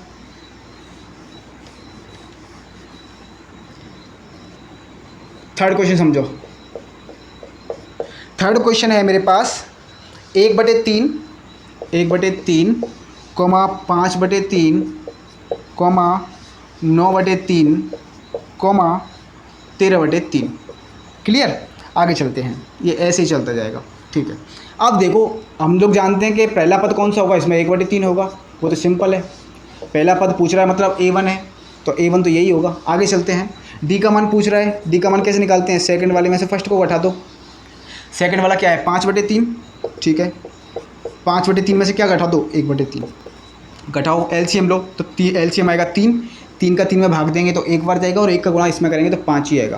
क्लियर। इस 3 का भाग इसमें देंगे तो वो एक बार जाएगा, और 1 का गुणा इससे करेंगे तो 1 आएगा। तो 5 में से 1 गया तो 4, और नीचे आ गया 3। क्लियर। ठीक है, तो 4/3 आया। डी का मान कितना आया 4/3 आया समझ में। तो सिंपल से क्वेश्चन है यार। आगे चलते हैं, इसका 4th नंबर देखो। अगर आपने ये वीडियो एक बार ढंग से देख लिया ना, तो ये वाली प्रश्नावली कहीं भी नहीं जाने वाली है ना। अगर फिर भी कोई डाउट होता है तो मैंने आपको काफ़ी बार बोल दिया कि कमेंट कर दो भाई बेझिझक। आगे देखो 4th नंबर देखो, इसका 4th नंबर। 4th नंबर क्या बोल रहा है कि ये है 0.6, 1.7, 2.8, 3.9, यही तो है। ठीक है, पहला पद कौन सा होगा, प्रथम पद यही हो जाएगा 0.6, वो तो सिंपल सा है। आगे चलो, डी वाला कैसे निकालेंगे, सेकंड वाले में से फर्स्ट वाले को हटा दो। सेकंड वाला ये रहा, फर्स्ट वाला ये रहा। सेकंड वाले का मान क्या है 1.7, फर्स्ट वाले का मान क्या है 0.6। ठीक है, पॉइंट के बाद वाली संख्या ये रही, पॉइंट के बाद वाली संख्या ये रही, तो बाद वाली में से बाद वाली घटा दो। क्या बचेगा, 7 में से 6 गई तो 1 बचा।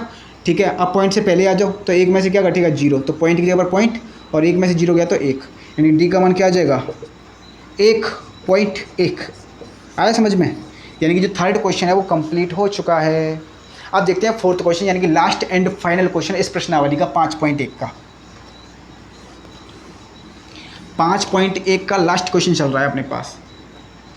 देखो 5.1 का 4th क्वेश्चन है, 4th का पहला है उसे देखते हैं। 4th क्वेश्चन का पहला है वो क्या कह रहा है, ये बोल रहा है कि निम्नलिखित में से कौन कौन एपी है, या कुछ चेक करनी है। यानी कि इसने हमें कुछ श्रेणियाँ दी हुई हैं, क्या दी हैं, श्रेणियाँ दी हुई हैं। अब वो हमें चेक करनी है कि वो एपी है या नहीं। तो इसके लिए मैंने आपको पहले ही विधि बता दी है, हमें कम से कम 3 बार डी निकालना है, सारवंतर निकालना है। अगर प्रत्येक स्थिति में जो सारवंतर है समान आता है, इसका मतलब एपी है, और अगर नहीं आता है तो एपी नहीं है। आगे देखो, यदि कोई एपी है, अच्छा मान लो हमने चेक किया, अगर वो एपी निकल भी गई, अब क्या करना है, यदि कोई एपी है तो इसका सारवंतर ज्ञात करिए। तो सारवंतर तो वहीं से आ जाएगा, जब हम एपी चेक करेंगे तो वहाँ से अपन डी आ जाएगा। ठीक है, आगे देखो सारवंतर निकाल देंगे, और इसके 3 और पद लिखिए।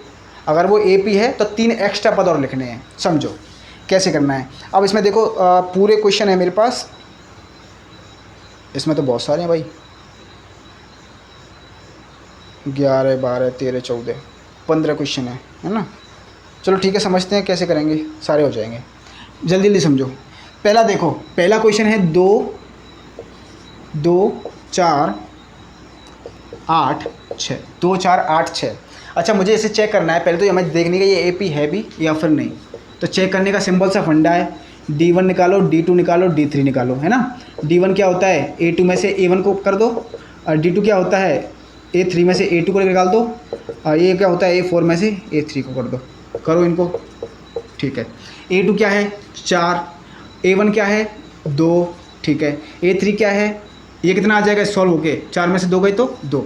ठीक है, अब A3 क्या है मेरे पास 8, A2 क्या है मेरे पास 4, घटाओ कितना आया डिफरेंस 4। तो ये तो पहले पड़ाव में ही फेल हो गया, डिफरेंस पहले 2 का आ रहा है फिर 4 का आ रहा है। ये एपी होगी क्या, मुझे थर्ड करने की ज़रूरत भी नहीं पड़ी, थर्ड करने की तो मुझे ज़रूरत भी नहीं पड़ी। यहाँ पर देखो इसका मतलब ये है कि डी का मान कैसा नहीं है, डी का मान समान नहीं है, समान नहीं है, अतः ये एपी नहीं है। क्लियर। यहाँ पर थर्ड को आप करना चाहो तो कर लेना, अगर नहीं करना चाहो तो नहीं करना, क्योंकि इसमें जो डिफरेंस है वो फर्स्ट पड़ाव पर ही फेल हो गया। आगे चलते हैं, सेकंड वाला समझो। सेकंड क्वेश्चन क्या कह रहा है इसका, सेकंड क्वेश्चन देखो, इसका जो सेकंड क्वेश्चन है वो बोल रहा है कि 2, 5/2, 2, 5/2, 3, कॉमा 7/2, यही है ना। ठीक है, आगे समझते हैं इसको। देखो ये AP है क्या, तो AP कैसे चेक करेंगे, तो D1 निकालो, D2 निकालो और D3 निकालो, चेक करो। अच्छा D1 क्या होता है, A2 में से A1 घटाओ, और D2 क्या होता है, A3 में से A2 घटाओ, और D3 क्या होता है, A4 में से A3 घटाओ। आगे चलते हैं। अच्छा A2 क्या है यहाँ पर, A2 है 5/2, 5/2 में से मैं क्या घटाऊंगा, 2 घटाओ, कितना आ जाएगा, LCM लो, तो LCM आता है यहाँ से 2, LCM 2 ही आएगा ना, तो 2 का 2 में भाग देंगे एक बार, और 1 का गुणा 5 से करेंगे तो आता है 5 माइनस। ठीक है, 1 का भाग 2 में 2, 1 का भाग है वो 2 में जाएगा कितनी बार, 2 बार, और 2 का गुणा 2 से करेंगे तो 4, तो 5 में से 4 गए तो 1/2। यहाँ पर जो डिफरेंस है कितना आया, पहले का बराबर 1/2 आया है ना। इसको उठा दूँ मैं, क्योंकि मुझे इसके लिए जगह और चाहिए। तो पहले का जो डिफरेंस है वो आया 1/2, कितना आया 1/2। अच्छा इसका देखते हैं, इसमें क्या है, A3 का मान कितना है 3, A3 का मान कितना है 3, 3 में से मुझे क्या घटाना पड़ेगा, A2 मतलब 5/2। यहाँ देखो A2 मतलब 5/2।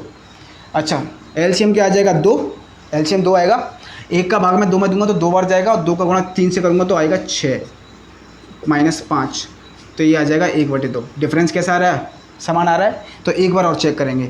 अच्छा D3 निकालना है, D3 कैसे निकालेंगे, 7/2 में से क्या घटा दो, 3, 7/2 माइनस 3 करो, LCM आएगा 2, ठीक है, और 2 का भाग 2 में देंगे तो एक बार, और 1 का गुणा 7 से करेंगे तो 7 माइनस 1 का भाग 2 में देंगे तो 2 बार, और 2 का गुणा 3 में करेंगे तो आ गया 6, 7 में से 6 गया तो हाँ। ये देखो प्रत्येक स्थिति में जो डिफरेंस है वो कैसा आ रहा है, प्रत्येक स्थिति में जो डिफरेंस है वो कैसा है, समान है, अतः ये क्या होगी, एक AP होगी, अतः यह AP होगी। आया समझ में, AP क्यों होगी, क्योंकि प्रत्येक स्थिति में जो डिफरेंस है वो समान है। अब वो बोल रहा है कि अगर AP है तो इसका सारवंतर लिखिए, तो सारवंतर तो यहीं से आ गया, सारवंतर कितना है, तो D का मान हो गया 1/2।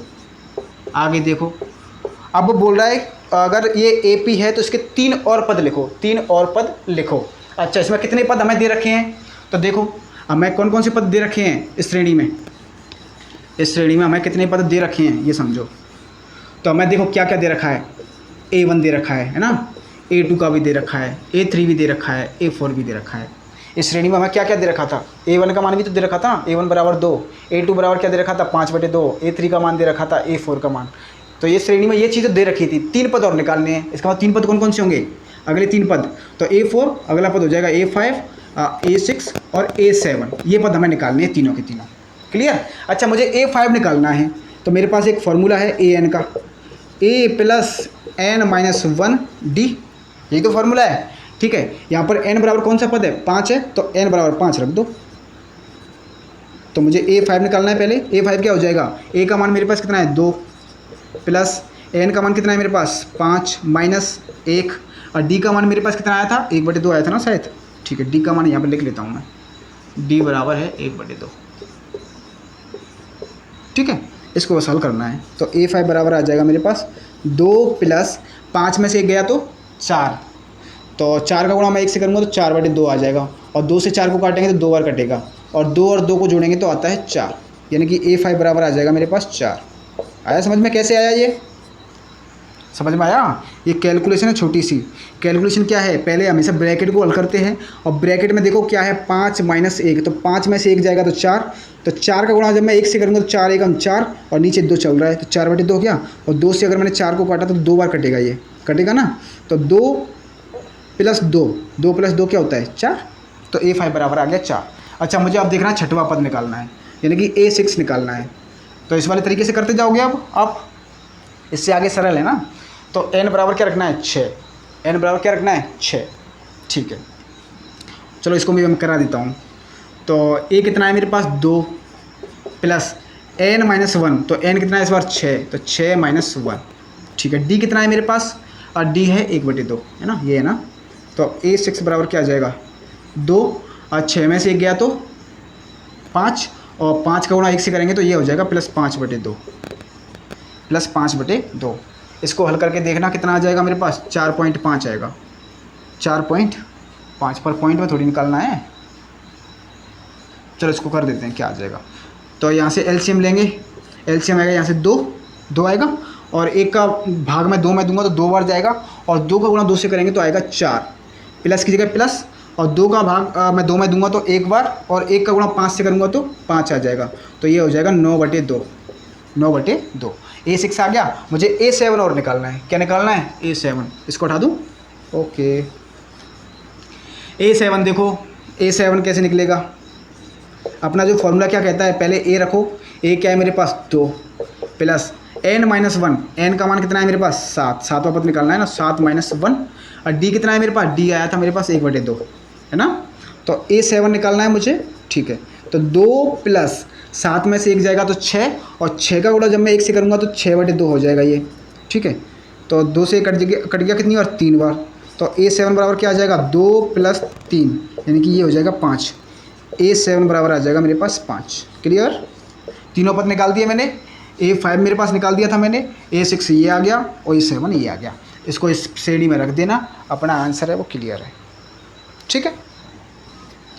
अब देखो, अब यहाँ पर देखो, अब इसके मैं सारे क्वेश्चन है वो हल नहीं करा रहा। इसके जो कुछ क्वेश्चन है वो आपको ही हल करने हैं, क्योंकि सभी का जो तरीका है वो एक जैसा है। तो इसमें से जो कुछ क्वेश्चन मुझे लगते हैं कि ये बताने लायक है, उनको मैं और बता देता हूँ। तो देखो, इसका 3rd क्वेश्चन है वो आपको ही करना है, ठीक है। इसका जो 4th नंबर है वो भी आपको ही करना है। इसका जो 5 नंबर है वो थोड़ा सा आपको मैं बताने लायक समझता हूँ, तो वो मैं बता देता हूँ, ठीक है। वो थोड़ा सा टफ हो सकता है आपकी नज़र से, मेरी नज़र से वो ठीक है। आगे देखते हैं, 5वां क्वेश्चन है, चौथे का 5वां 5 नंबर क्वेश्चन है। वो क्या कह रहा है, वो बोल रहा है कि स्टार्टिंग में 3 है, फिर बोल रहा है कि 3 + 2 है, √2, है ना, क्योंकि ये रूट वाला है, इस वजह से थोड़ा सा आपको प्रॉब्लम आ सकती है। आगे समझते हैं। उसके बाद है 3 + 2 √2। उसके बाद देखो है 3 + 3 √2, ये चीज़ हमें दी है। आगे देखो, तो पहले तो हमें चेक करना है कि ये AP होगी भी या फिर नहीं। तो पहले चेक करते हैं। देखो चेक कैसे करते हैं, मुझे निकालना है, पहले D1 निकालना है। D1 क्या कहता है कि A2 में से क्या कर दो, A1 घटा दो। तो A2 ये रहा, A1 ये रहा, घटाओ। A2 क्या है मेरे पास, 3 + √2 माइनस A1 क्या है, 3, घटाओ। यहाँ देखो, ये 3 कैसा है, प्लस का, ये 3 कैसा है, माइनस का। ये तो कैसे हो गए, कट गए या फिर 0 हो जाएंगे। तो मेरे पास बचा क्या, D1 बराबर मेरे पास आया √2 आया, ठीक है। अब मुझे निकालना है D2 निकालो। D2 क्या कहता है कि 3rd वाले से मैं 2nd को घटा दो, तो A3 में से A2 को घटाओ, ठीक है। A3 क्या है मेरे पास, 3 + 2 √2, यही है ना। अब माइनस करो, अब देखो माइनस, तो ये जो पूरा है वो ब्रैकेट में जाएगा। ब्रैकेट में क्यों जाएगा, क्योंकि ये पूरा पद है, इसमें पहले से 2 संख्या है ना, इस वजह से ये ब्रैकेट में जाएगा। तो 3 + √2, 3 + √2, इसको सॉल्व करेंगे। देखो कैसे करेंगे, यहाँ देखो 3 + 2 √2 है, 2 √2।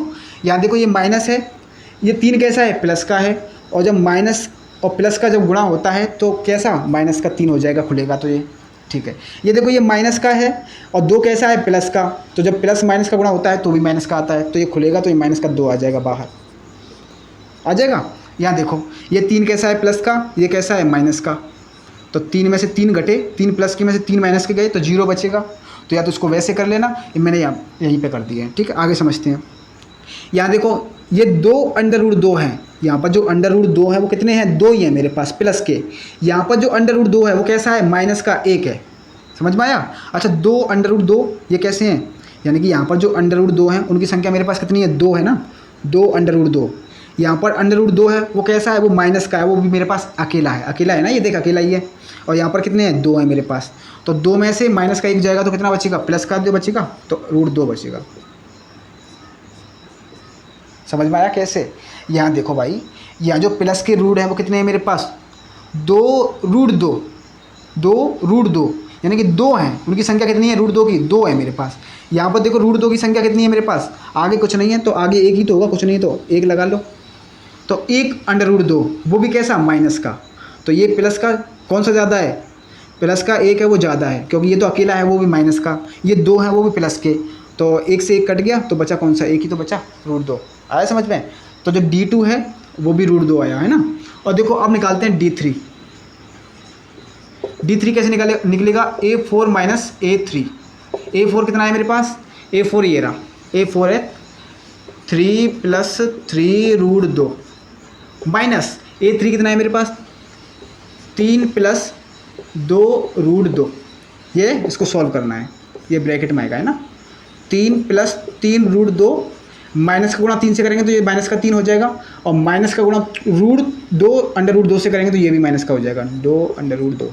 करो, देखो 3 से 3 है वो कट जाएगा क्योंकि ये प्लस का ये माइनस का। अब यहाँ देखो जो प्लस के √2 वो कितने हैं इस बार 3 है, यहाँ पर जो माइनस के √2 है वो कितने हैं 2 हैं, तो बचा कौन सा माइनस का, सॉरी प्लस का एक ज़्यादा है ना, तो प्लस का रूट आ जाएगा। यहाँ पर देखो D1 कितना आया √2, D2 कितना आया √2, D3 कैसा आया √2। अच्छा अब मुझे बताओ क्या ये AP होगी, तो बिल्कुल होगी, 100% AP होगी। क्यों होगी, क्योंकि इसमें जो D का मान है प्रत्येक स्थिति में कैसा है समान है, अतः यह AP है। तो यहाँ नीचे लिख देंगे यह AP होगी, यह AP होगी। अब वो बोल रहा है कि यदि AP है तो उसका सारवंतर लिखो, तो सारवंतर तो यहीं से आ गया, D का मान प्रत्येक स्थिति में कैसा आ रहा है √2, D का मान प्रत्येक स्थिति में कैसा आ रहा है √2 आ रहा है ना। ठीक है आगे देखो, अब वो बोल रहा है कि अगर ये हो गया तो इसके 3 पद और लिखो, 3 पद और लिखो, 3 पद और लिखने हैं। अच्छा 3 पद और देखो क्या हो जाएंगे। अच्छा हमें कितने पद दिए हैं A1 A2 A3 A4 दिए हैं, यानी कि हमें निकालना है अब A5 निकालना है, A6 निकालना है और A7 चाहिए। अच्छा अगर मैं A5 का जो मान है वो किसके बराबर हो जाएगा, तो A5 का मान है वो हो जाएगा A + 4D। मैंने बताया था ना जहाँ पर जो n का मान होता है वो D के जो गुणांक का मान है वो एक कम हो जाता है, तो A + 4D के बराबर हो जाएगा। अच्छा A6 का जो मान है वो किसके बराबर हो जाएगा, वो हो जाएगा A + 5D के बराबर। A7 का मान है वो किसके बराबर हो जाएगा A + 6D। आराम से आ जाएंगे तीनों पद। A4 देखते हैं पहले, ठीक है, सॉरी A5 है वो कैसे निकलेगा, तो वो इसके बराबर होता है। ठीक है A का मान कितना है मेरे पास 3 + 4 की जगह पर 4, D का मान कितना आया था √2, तो A5 का मान आ गया। ठीक है ये देखो A + 5D, जो A6 है वो A + 5D के बराबर होगा। ठीक है A का मान कितना है मेरे पास 3 + 5 की जगह पर 5, D का मान मेरे पास कितना है √2, तो ये लो अगला पद आ गया, बहुत सरल है ये। A का मान कितना है मेरे पास 3 + 6 की जगह 6, D का मान कितना है √2, तो मेरे पास 3 पद उसने और बोला था, 3 पद मैंने निकाल दिए है ना। ये वाला पद कौन सा है A5, ये वाला कौन सा है A6, ये वाला कौन सा है A7। आगे समझ में। ठीक है आगे चलते हैं और देखते हैं इसमें से कौन सा है जो अच्छा करने लायक हो। बाकी जो मैं बीच में छोड़ते जा रहा हूँ वो आपको ही करना है क्योंकि वो बहुत ही ज़्यादा सरल है ना। बताने को तो मैं उनके वो बता देता, लेकिन जो वीडियो है वो बहुत ज़्यादा लंबी हो जाती इस वजह से। आगे देखो आगे कौन सा क्वेश्चन है जो आपको करना है। हाँ एक क्वेश्चन है 11वां, उसको और मैं समझा देता हूँ। 11वां क्वेश्चन देखो क्या है, 11वां क्वेश्चन है वो क्या कह रहा है। 11वां क्वेश्चन है वो हमें दिया है A²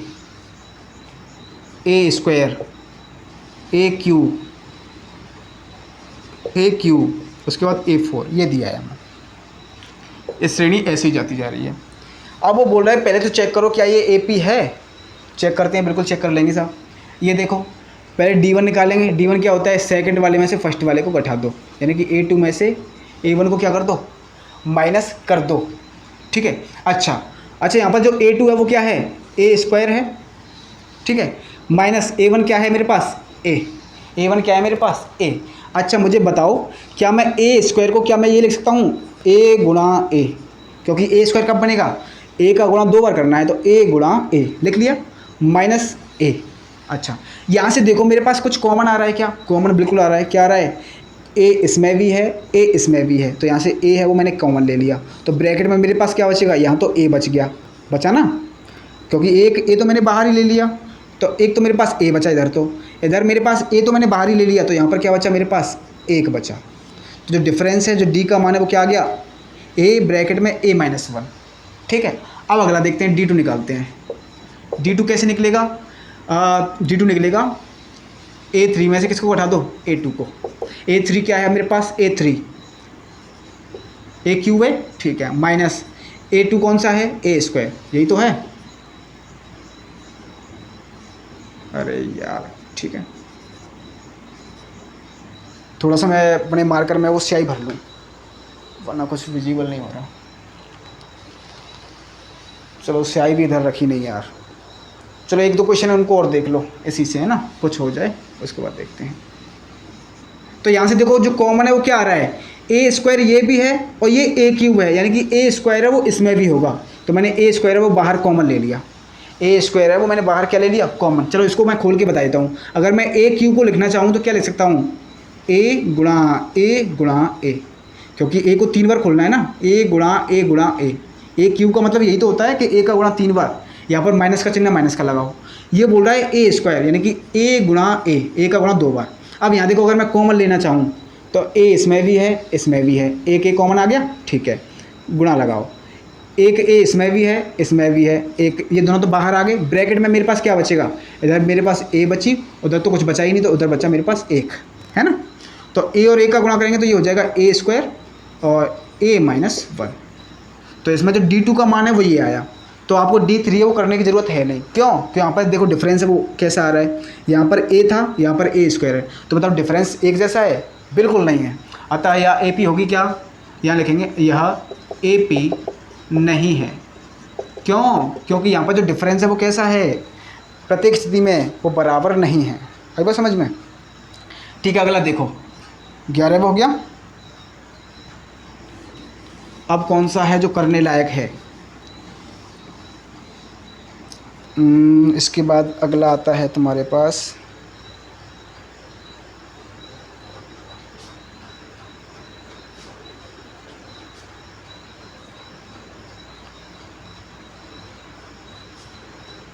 एक क्वेश्चन और है, इसको और मैं करा देता हूँ, ठीक है। ये नंबर है वो 10, 11, 12वां क्वेश्चन है। 12वां क्वेश्चन देखो क्या कह रहा है, ये है √2, और √8, और √18, √32, ठीक है। तो पहले तो हमें चेक करनी है कि ये AP है भी या फिर नहीं। तो D1 निकालेंगे। D1 के लिए क्या विधि है, A2 में से A1 जाएगा। A2 क्या है मेरे पास, √8, A1 क्या है मेरे पास, √2, है ना, ठीक है। अच्छा मुझे ये बताओ, अगर मैं √2 को क्या करूँ, सॉरी √8 को, अगर मुझे 8 के पहले मैं देखूं कि ये कितने का वर्गमूल हो सकता है, ठीक है। तो वर्गमूल कैसे चेक करते हैं, 8 को क्या करो, 8 के गुणनखंड कर लो। तो 8 के गुणनखंड करेंगे तो 2 से 8 के हो जाएंगे 4 बार, और 2 से फिर जाएगा 2 बार, और 2 से फिर जाएगा 1 बार, जाएगा ना। तो मुझे जोड़े बनाने 2 के। तो यहाँ पर देखो 2 का जोड़ा 1 बार तो बन रहा है, 2 का जोड़ा तो 1 बार तो बन रहा है। तो यानी कि जो जितने जोड़े बनेंगे तो वो संख्या तो निकलती है रूट के बाहर, और बाकी जो संख्या है वो रह जाती है रूट के अंदर। तो यहाँ पर एक जोड़ा बन रहा है, यानी कि ये वाली 2 है वो बाहर निकल जाएगी, तो 2 और एक जो √2 है वो अंदर रह जाएगी। यानी कि जो √8 है उसको मैं ये लिख सकता हूँ, क्लियर, 2√2 माइनस, समझ में आया कैसे करना था ये, माइनस √2 माइनस √2। यहाँ से फिर से वही विधि है, यहाँ से देखो कॉमन लो, कॉमन क्या आ रहा है मेरे पास, यहाँ √2 इधर भी है इधर भी है, तो √2 तो आ गया कॉमन, आ गया ना। इधर मेरे पास क्या बचा, √2 कॉमन लेने के बाद तो इधर बचा मेरे पास 2, माइनस इधर कुछ नहीं तो क्या बचा, 1 बचा, 1 बचा ना। √2 अगर मैंने कॉमन ले लिया तो इधर क्या बचा, 1 ही बचा, ठीक है। तो यहाँ पर देखो क्या आ जाएगा मेरे पास, √2 और 2 में से 1 जाएगा तो 1, और जब 1 से किसी भी संख्या गुणा करते हैं तो √2 ही आता है। आया समझ में, ठीक है। तो जो D1 है वो क्या आ जाएगा, √2। अब देखो ऐसे ही मुझे निकालना है कौन सा, D2 निकालना है। कौन सा निकालना है, D2 कैसे निकलेगा, A3 माइनस A2। A3 मेरे पास कितना है, √18, माइनस A2 कितना है मेरे पास, √8, यही है ना। तो दोनों के कर लो। √8 को मैं क्या लिख सकता हूँ, ये वाला, तो √8 को तो मैंने यहीं पे लिख दिया 2√2। अच्छा √18 को मैं क्या लिख सकता हूँ, तो 18 के गुणनखंड करेंगे तो 2 से करेंगे तो 9 बार जाएगा, 2 का भाग 18 में देंगे तो 9 बार, फिर 3 का भाग 3 में देंगे 9 बार 3 बार, फिर ये यहाँ से जोड़े बनाओ तो 3 का एक जोड़ा तो बन रहा है, तो जो जोड़ा बन रहा है वो बाहर निकलेगा, तो 3 आया बाहर, ठीक है। ब्रैकेट में क्या रह जाएगा, सॉरी रूट में क्या रह जाएगा, 2 आया। यहाँ देखो यहाँ जो √2 है वो कैसे हैं, माइनस के 2, और यहाँ पर √2 में कितने हैं, 3 हैं, कैसे, प्लस के। तो कौन बचा ज़्यादा, ये प्लस के हैं ये माइनस के हैं, यानी कि ये वाला एक ज़्यादा है क्योंकि ये 2 थे ये 3 हैं। तो यहाँ पर कितना आया, √2, प्लस का ही तो बचा ना। तो यहाँ पर जो डिफरेंस है कैसा आया, √2। तो पहले जो डिफरेंस आ रहा था वो भी √2, ये भी √2। तो एक और चेक करेंगे, D3 निकालेंगे। D3 देखो क्या है, D3 क्या होगा अपने पास, A4 माइनस A3, ऐसे ही निकलेगा ना। ठीक है, A4 मेरे पास क्या है, √32 माइनस √18। ठीक है, √18 को मैं क्या लिख सकता हूँ, वो मैंने पहले लिख लिया था, 3√2, 3√2। ठीक है, 32 को चेक कर लो, 32 को क्या लिखेंगे, तो 32 के क्या लेंगे, LCM। हाँ 32 का LCM लेंगे। तो 2 से भाग दिया, 2 से भाग दिया तो ये हो जाएगा 16, फिर 2 से फिर से भाग दिया तो ये जाएगा 8 बार, 2 से फिर से भाग दिया तो ये जाएगा 4 बार, 2 से भाग दिया ये जाएगा 2 बार, और 2 से भाग दिया तो ये जाएगा। ठीक है, यहाँ से देखो कितने जोड़े निकल रहे हैं, एक जोड़ा ये बना, एक जोड़ा ये बना, यानी कि 2 जोड़े बाहर निकल गए। फिर रूट में क्या बचा मेरे पास, 2। ठीक है, तो 2 का 2 से गुणा करेंगे, क्योंकि 2 तो 2 गुणा 2 ये बाहर निकल गया, 2 दूनी 4 बाहर निकल गया। कितना निकल गया, तो 4 तो बाहर निकल गया, 4 तो बाहर निकल गया, अंडर रूट में 2 है वो बच गया अंदर ही, है ना। अब देखो ये देखो 4 कैसा है, ये देखो ये √2 के कितने हैं, 4 हैं प्लस के, ये कितने हैं माइनस के, कितने हैं 3 है √2। तो बचा कैसा, एक ज़्यादा है ना, तो √2। तो यहाँ पर देखो डिफरेंस देखो, D1 D2 और D3 तीनों के मान कैसे आ रहे हैं, इक्वल। तो बताओ ये AP है क्या, तो ये 101% AP होगी। क्लियर, ये 101% AP होगी। आया समझ में। और इसके जो एक्स्ट्रा 3 पद है वो आप निकाल देना, ये आपके लिए होमवर्क समझो या कुछ भी समझो, क्योंकि इसके बाद जो बिल्कुल सरल है, इसमें देखो कौन सा पद निकालना है, A1 A2 A3 A4 तो दिया ही है, A5 A6 A7 निकालना है। और जो कैसे निकालना है उसका मैंने पूरा तरीका आपको बताया हुआ है इस वीडियो में, कैसे निकालना है। ठीक है, तो ये वाला क्वेश्चन हो गया। उसके बाद समझो, उसके बाद कौन सा क्वेश्चन है, एक उसके बाद समझते हैं एक लास्ट एंड फाइनल क्वेश्चन, उसके बाद ये प्रश्नावली पूरी हो जाएगी। बाकी जो मैंने 4th में जितने भी क्वेश्चन छोड़े हैं वो बहुत ही सरल क्वेश्चन है, वो आप एक बार उनको देखना, आपको 101% आ जाएंगे। अगर फिर भी ना आए तो मुझे आप कमेंट में बताना कि ये वाला क्वेश्चन में मुझे थोड़ा सा प्रॉब्लम आ रही है, तो मुझे बताना, मैं अगली जो वीडियो आएगी उसमें पहले वो वाले क्वेश्चन है उनको हल करा दूँगा। ठीक है, इसको देखो, इसमें एक लास्ट वाला क्वेश्चन है, उसे समझते हैं क्या कह रहा है। इसमें दिया है कौन सा है, 15वां है, 15वां क्वेश्चन है, 1 का स्क्वायर कोमा 5 का स्क्वायर कोमा 7 का स्क्वायर, 7 का स्क्वायर कोमा 73, ऐसे मुझे दिया है। तो पहले तो हमें चेक करनी है क्या ये AP है या फिर नहीं। तो मैं इसको थोड़ा सरल कर लूँ। अच्छा, 1 का स्क्वायर करेंगे तो क्या होता है, 1 ही होता है। 5 का स्क्वायर करेंगे तो क्या होता है, 25 होता है। 7 का स्क्वायर करेंगे तो क्या होता है, 49 होता है। और 73 उसके बाद हमें दिया ही है। तो AP है मेरे पास, ये बन गई, तो ये तो सरल हो गया ना, तो ये भी सरल बन गई। उसके बाद तो आपको चेक करना है कि ये AP है कि नहीं। तो सेकंड वाले में से फर्स्ट को घटाना, तो कितना आएगा 24, इसमें से इसको घटा देना। अगर डिफरेंस सेम आया, अगर डिफरेंस सेम आया तो AP है, और डिफरेंस सेम नहीं आया तो AP नहीं है। ठीक है, और डिफरेंस आ जाएगा तो वो बोल रहा है कि सार अंतर क्या है, तो वो तो यहीं से पता लग जाएगा डिफरेंस आने के बाद। उसके बाद वो बोल रहा है कि अगर डिफरेंस है समान है तो मुझे 3 पद और दो, 3 पद और निकालने हैं। तो उसने 4 तो हमें दिए ही हैं, तो A5 A6 A7 आपको निकालने हैं। तो मेरे हिसाब से आपको जो पूरी प्रश्नावली आपको पूरी समझ में आ गई होगी। और जितने भी मैंने 4th क्वेश्चन, हालांकि मैंने कुछ छोड़ा नहीं है इसमें, 4th के मैंने कुछ क्वेश्चन है वो छोड़े हैं, वो मैंने इसलिए छोड़े हैं क्योंकि वो बहुत ही ज़्यादा सरल हैं। और जो मैंने कठिन थे वो जो मुझे लगता है कि परीक्षा की दृष्टि से बहुत ज़्यादा मोस्ट हैं, वो मैंने करा दिए हैं। और बाकी जो मैंने छोड़े हैं वो बहुत ही ज़्यादा सरल थे, उसको आप एक बार करके देखना। अगर आपको आते हैं तो फिर तो ठीक है, अगर नहीं आते तो आप जब भी मैं अगला लेक्चर लूँ उसमें मुझे कमेंट करके बताना कि कौन सा क्वेश्चन उसमें आपको प्रॉब्लम आ रही है, क्या प्रॉब्लम आ रही है। अगर आपको ज़्यादा प्रॉब्लम होगी तो उस क्वेश्चन को मैं उस वीडियो में पहले उस क्वेश्चन को कराऊंगा, उसके बाद आगे चलेंगे। ठीक है, आई होप आपको बहुत ज़्यादा मज़ा आया होगा इस वीडियो को पढ़ते टाइम, आपने इन्जॉय की होगी ये वाली वीडियो, है ना। और तो चलिए मिलते हैं आप किसी अगले बढ़िया से लेक्चर में। और जब तक के लिए आपको पता ही, अगर वीडियो पसंद आए तो क्या करना है, लाइक करना है, और चैनल पर नए हो तो चैनल को सब्सक्राइब करना है। ठीक है, तो चलिए चलते हैं, मिलते हैं नेक्स्ट वीडियो में। तब तक के लिए जय हिंद, बाय बाय।